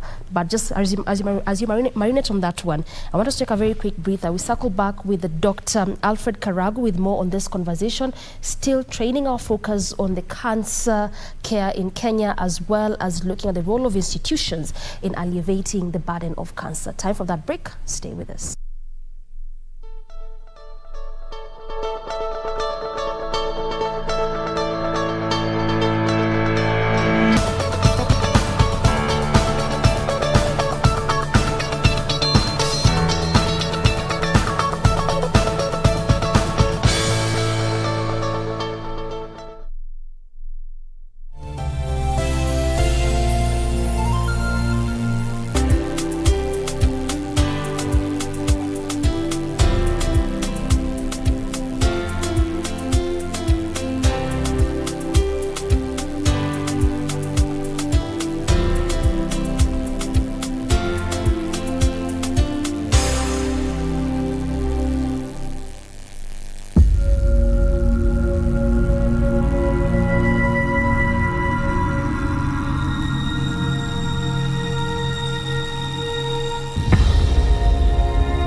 You're acting differently.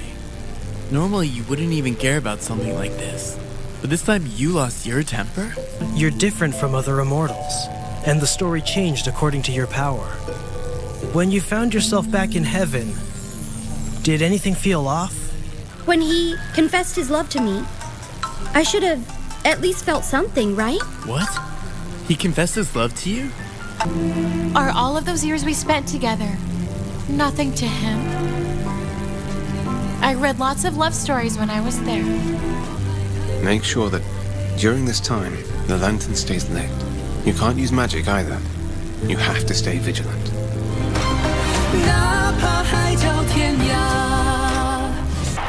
The legends and familiar charms will grace KBC once again. Don't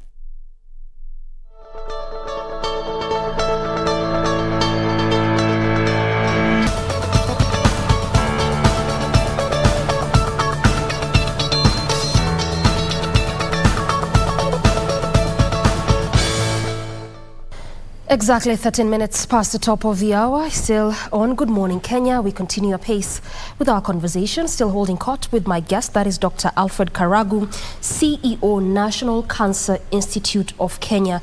Dr. Karagu, before we went on break, we're talking about the accessibility of these facilities. And just recently, Kenyatta University set up a cancer center. I think it was opened late last year.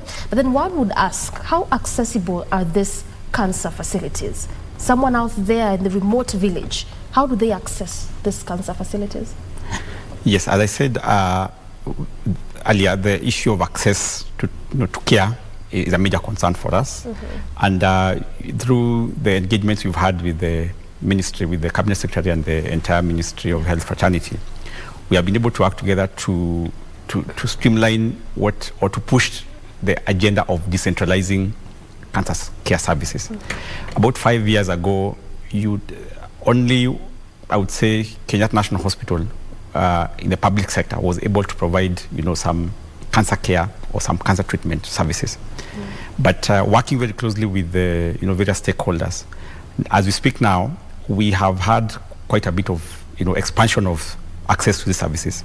At the national level now, we have, in addition to Kenyatta National Hospital, you have Moi Teaching and Referral Hospital covering the Western region, and now the Kenyatta University Teaching and Referral Hospital, which is really being positioned to play that role as a center of excellence. There are very deliberate investments at Kenyatta University Teaching and Referral Hospital to make sure that the highest quality of care can be accessed at the public, health system. Yeah.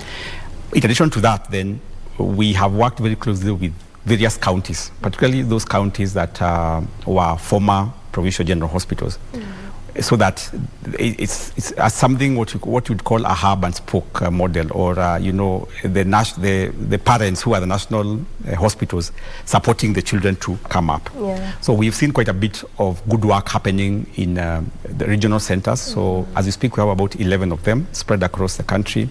We have cancer treatment centers, and I would first of all flag out 3: Mombasa, Nakuru, and Garissa, because these centers, in addition to providing, when you talk about cancer treatment, mainly there will be 3 main types of treatment. So you can either go through surgery to remove the part that has cancer.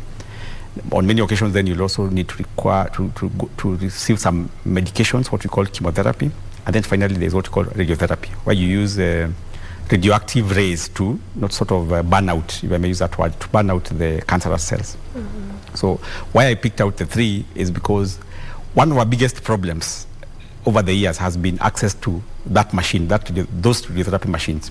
As I said, back in the days, you'd find that there's only one machine in Kenyatta, so when it breaks down, then people have to really, people either go to the private sector or just have to wait for the machine to come and up. even as you talk about Daktari, I'm thinking on top of my head, and this might really be a very big, ambitious plan. But yes, you talked about region, you touched on the western region, coastal region. Yes. But I'm thinking, health, given it's a devolved function, why can't you even have these centers within the counties? Because, for instance, when you talk about western regions, you have counties of Kakamega, Bungoma, Vihiga. So if it's situated in one county, what about the remaining counties around the region? Yes, that question gets asked a lot. And when you look at cancer is a fairly specialized, cancer treatments are a fairly specialized area. So we must, ultimately we could get there, but we must also align some of these investments with the existing capacity. Because that's the other thing that is important, because you could put machines in all the hospitals in this country, but then we have the human resource. Do you have the health workforce that is trained to manage those? So there's an aspect of training. Yes, the aspect of training, ensuring that we have the qualified workforce who can manage those centers. That's why it has been a progressive, kind of investment.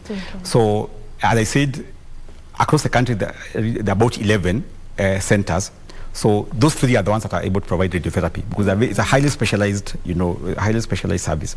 But the others that are there, the likes of Kakamega, as you said, Kisumu, Nyeri, Embu, Meru, Machakos, they are able to provide the chemotherapy, which is a mode of treatment where you administer drugs.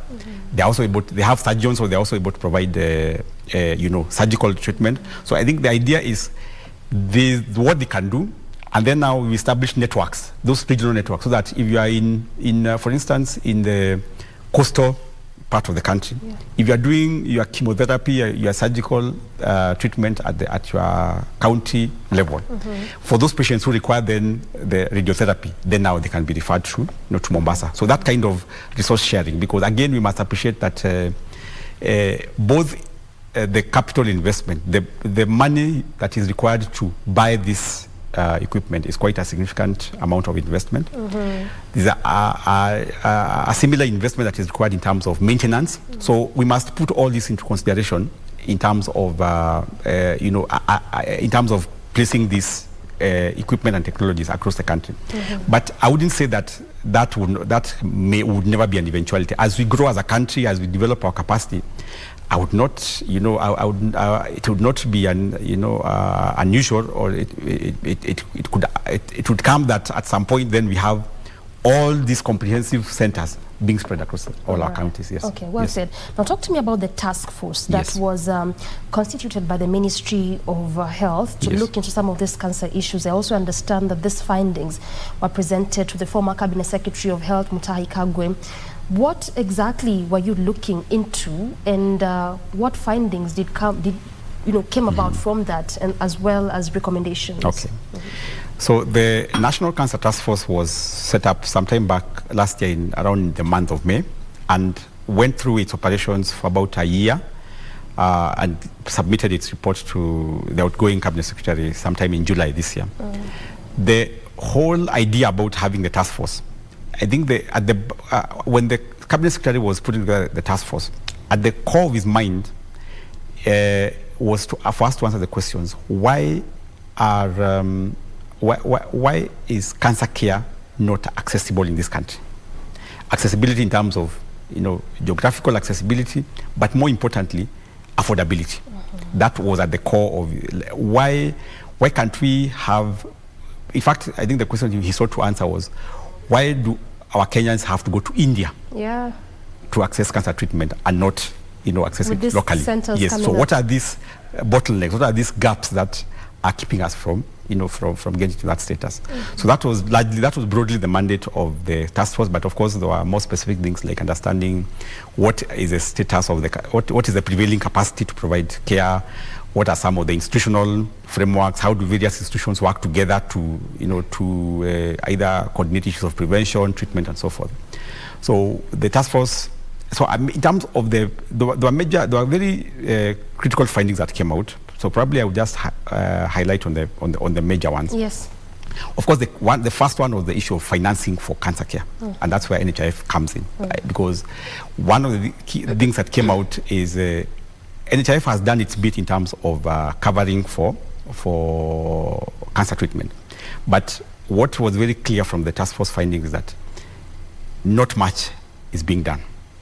The current packages are not comprehensive. They are not because they only take care of certain components of treatment. So patients still have to go back to their pockets to cover for the remaining ones. In fact, it was unfortunate that in some instances, patients will be started on treatment because NHIF is covering, and when NHIF runs out, then they don't continue. So which is wasted, which is a wasted kind of treatment, if you may look at it that way. So financing issues was the issue of the role of NHIF and how it finances care came out very strongly. The issue of availability of services, particularly diagnostic services. As I said, I mentioned that quite a bit of work has been done in terms of setting up treatment centers. But before you go to treatment, it's important for you to go through screening and diagnosis. And for cancer, there's what you call pathology or biopsy, where you get a piece of the organ that has cancer. You know, get a sample of it, examine it under the microscope to confirm that actually this disease that we are dealing with is cancer. So that is one area that was felt that we found is a major gap in terms of those services that help us to confirm the diagnosis of cancer. As well, we found out that issues of the human resource, the workforce, there's quite a bit of shortage in terms of the various specialized personnel that we need to to manage cancer in this country. Another critical finding was about just how services are organized, particularly at the, as you said previously, health is a devolved function. So at the core of implementation are the counties. So what came out very strongly is that counties have not invested in, have not had some dedicated allocations of funds towards things like screening, towards things like capacity building, which are important. And why is that? Because again, also there's been concern of funds really being domiciled mostly in the national government, yet health is a devolved function. Is this one of those biggest impediments to reduce this burden? Yes. Well, I think there would be different reasons for for different counties. Why different counties have not prioritized cancer per se. Right. When you engage with them, they will tell you that their biggest element in the health budget is paying for salaries for their health workforce.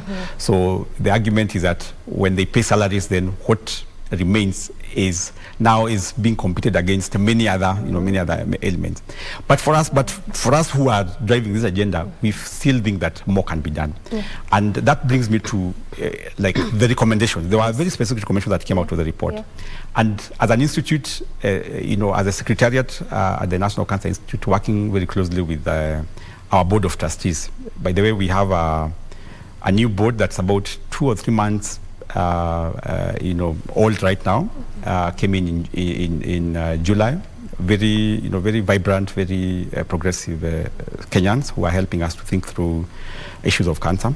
So together with them now, we have actually thought through a platform when we can have an opportunity for various stakeholders to come and discuss the recommendations of this task force.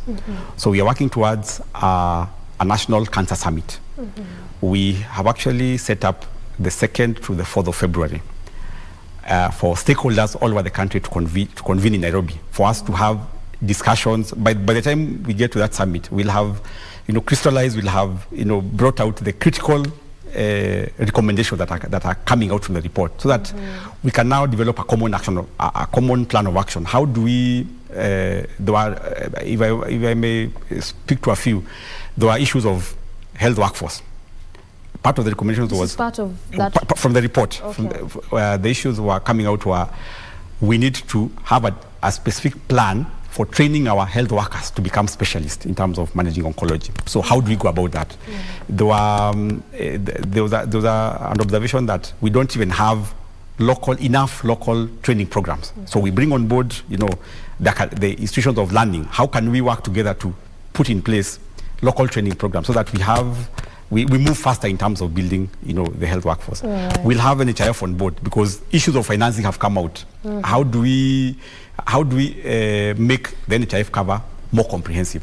So what I'm trying to say is that we are very keen to ensure that the recommendations from this report don't just become, a report that is in the shelves. So there's work that is ongoing.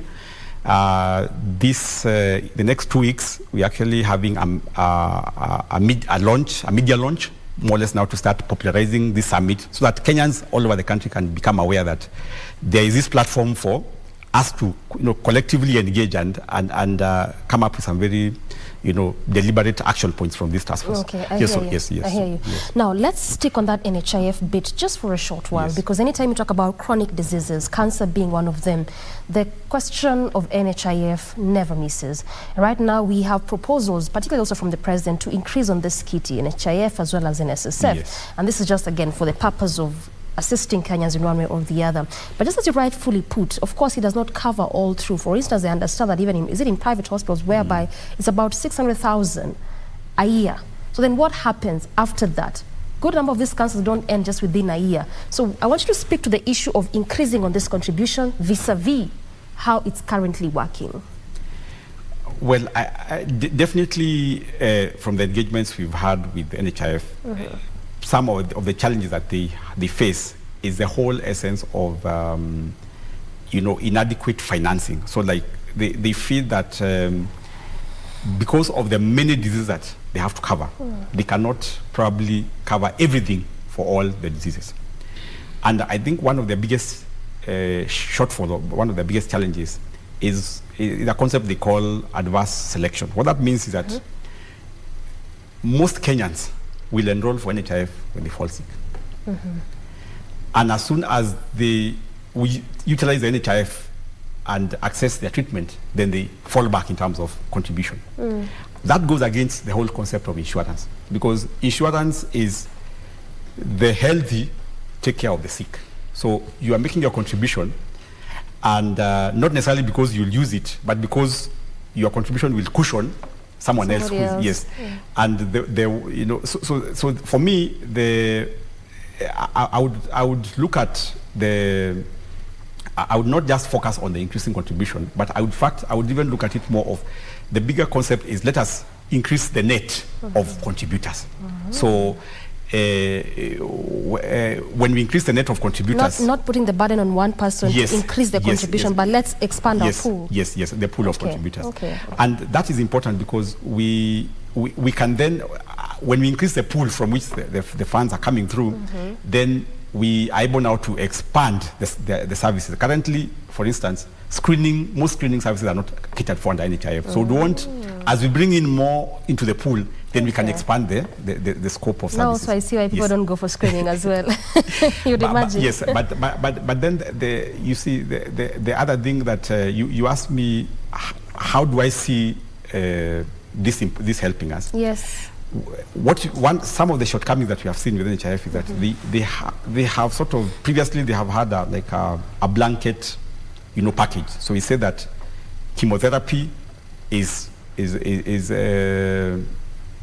allocated this amount of money, but for different patients will have different treatment regimens. So there's that one patient who is allocated for purpose of discussion 600,000, but because of the nature of their regimen and the drug they're going to use, they're only going to use 150,000.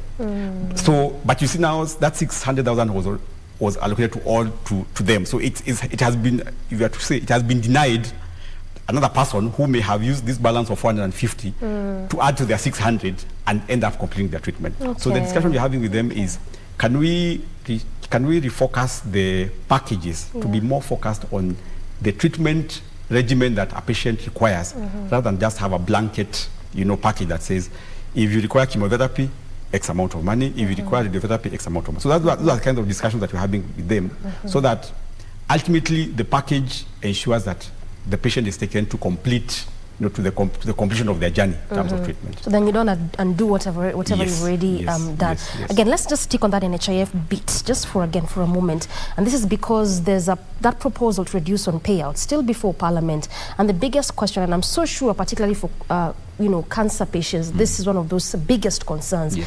The minute or the moment Parliament approves this, then it simply means that for private hospitals, they won't be accepting NHIF for these diseases. So not to say that they will approve, but in the moment this happens, what next for these patients in terms of treatment, seeing that this is the biggest burden of cancer?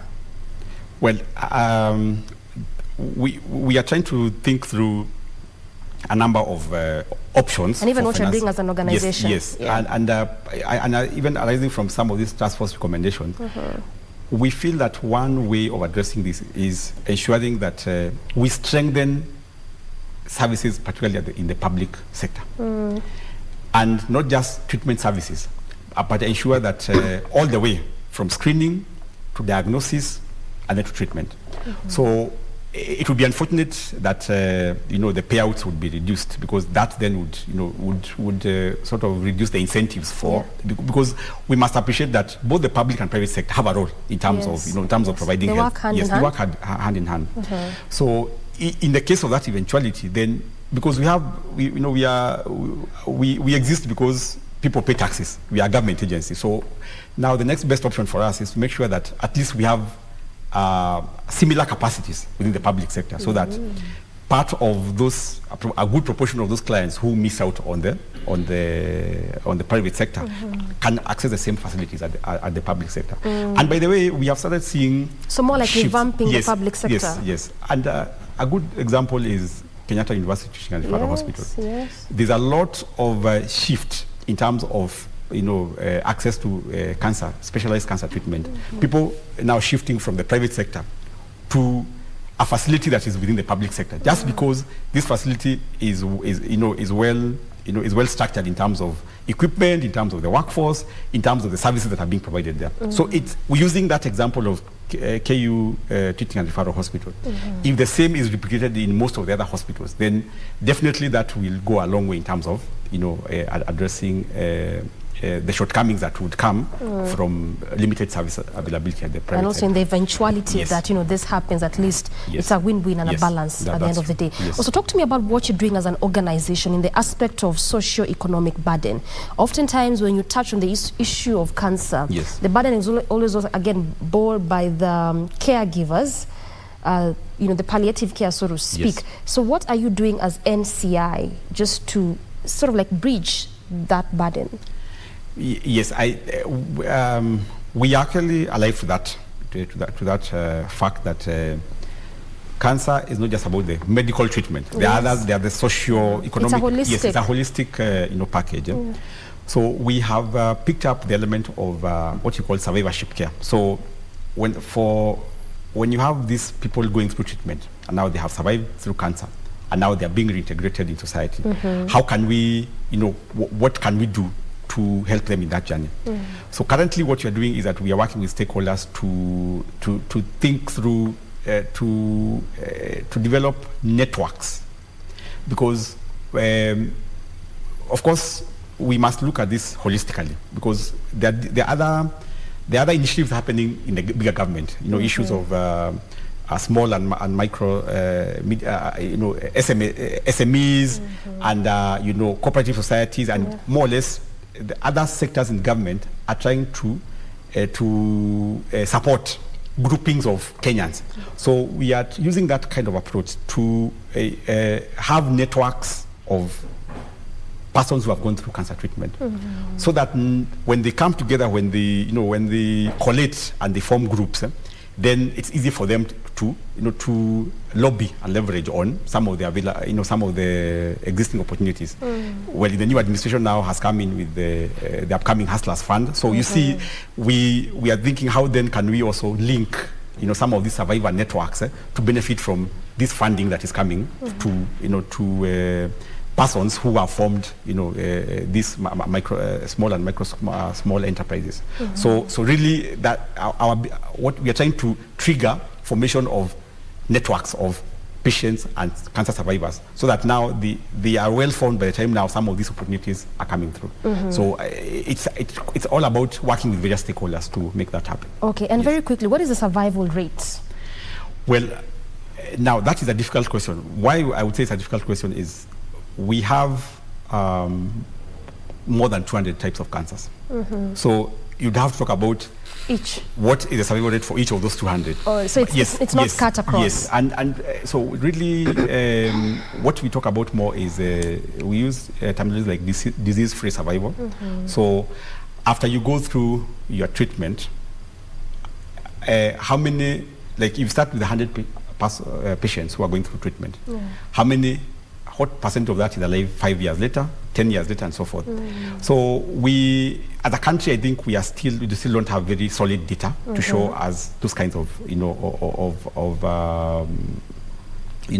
of figures. But maybe what the closest we have applied is to comparing number of new cases at a singular point in time. What are the number of cases vis-a-vis the number of deaths from the same type of cancer? So that sort of gives you, it's not a very exact measure, but it gives you a sense of how well do people survive when they are diagnosed with this.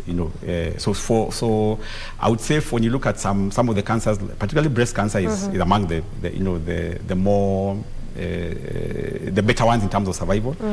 But for some cancers like cancer of the esophagus, cancer of the liver, largely because they are detected late and also because they are very aggressive types of cancer. So you notice those differences. So this again could be a very different conversation. Yes. So I would say moving forward, those are some of the as we maintain our registry and as we analyze that data that comes to our registry, one of the things that we are very keen on is to start now documenting what our survival rates as Kenyans. All right, I hear you. I mean, in 1.5 minutes as we exit this stage, Daktari, talk to me about where you see cancer care in the next 5 years or 6 years, for instance. I honestly see better capacity. In fact, improved capacity for cancer care in this country. All right. I see a situation whereby Kenyans will be seeking treatment for cancer more in Kenya than outside Kenya because of some of the trajectory that we have taken. Yeah. I see a situation whereby Kenyans are more informed and hopefully more willing to take action in terms of their health-seeking behavior, in terms of going out there and being screened and being detected if they have cancers. I also see better capacity and a strengthened capacity both in terms of our health workforce, because as we develop local programs, then we envision a situation whereby we'll see lesser deficiency in terms of our specialized workforce and more research into what is driving cancer in this country. Well said. Those are the things I see. I like that last part, more research, very important and key. I have been speaking to Dr. Alfred Karagu, CEO, National Cancer Institute of Kenya. Of course, what has formed center of our conversation is the cancer care in Kenya, as well as looking at the role of institutions in alleviating the burden of cancer. Good place to end this conversation, and ultimately, good morning, Kenya. Many thanks for joining us this Tuesday morning. Good morning. I'm Doreen Arange Okello.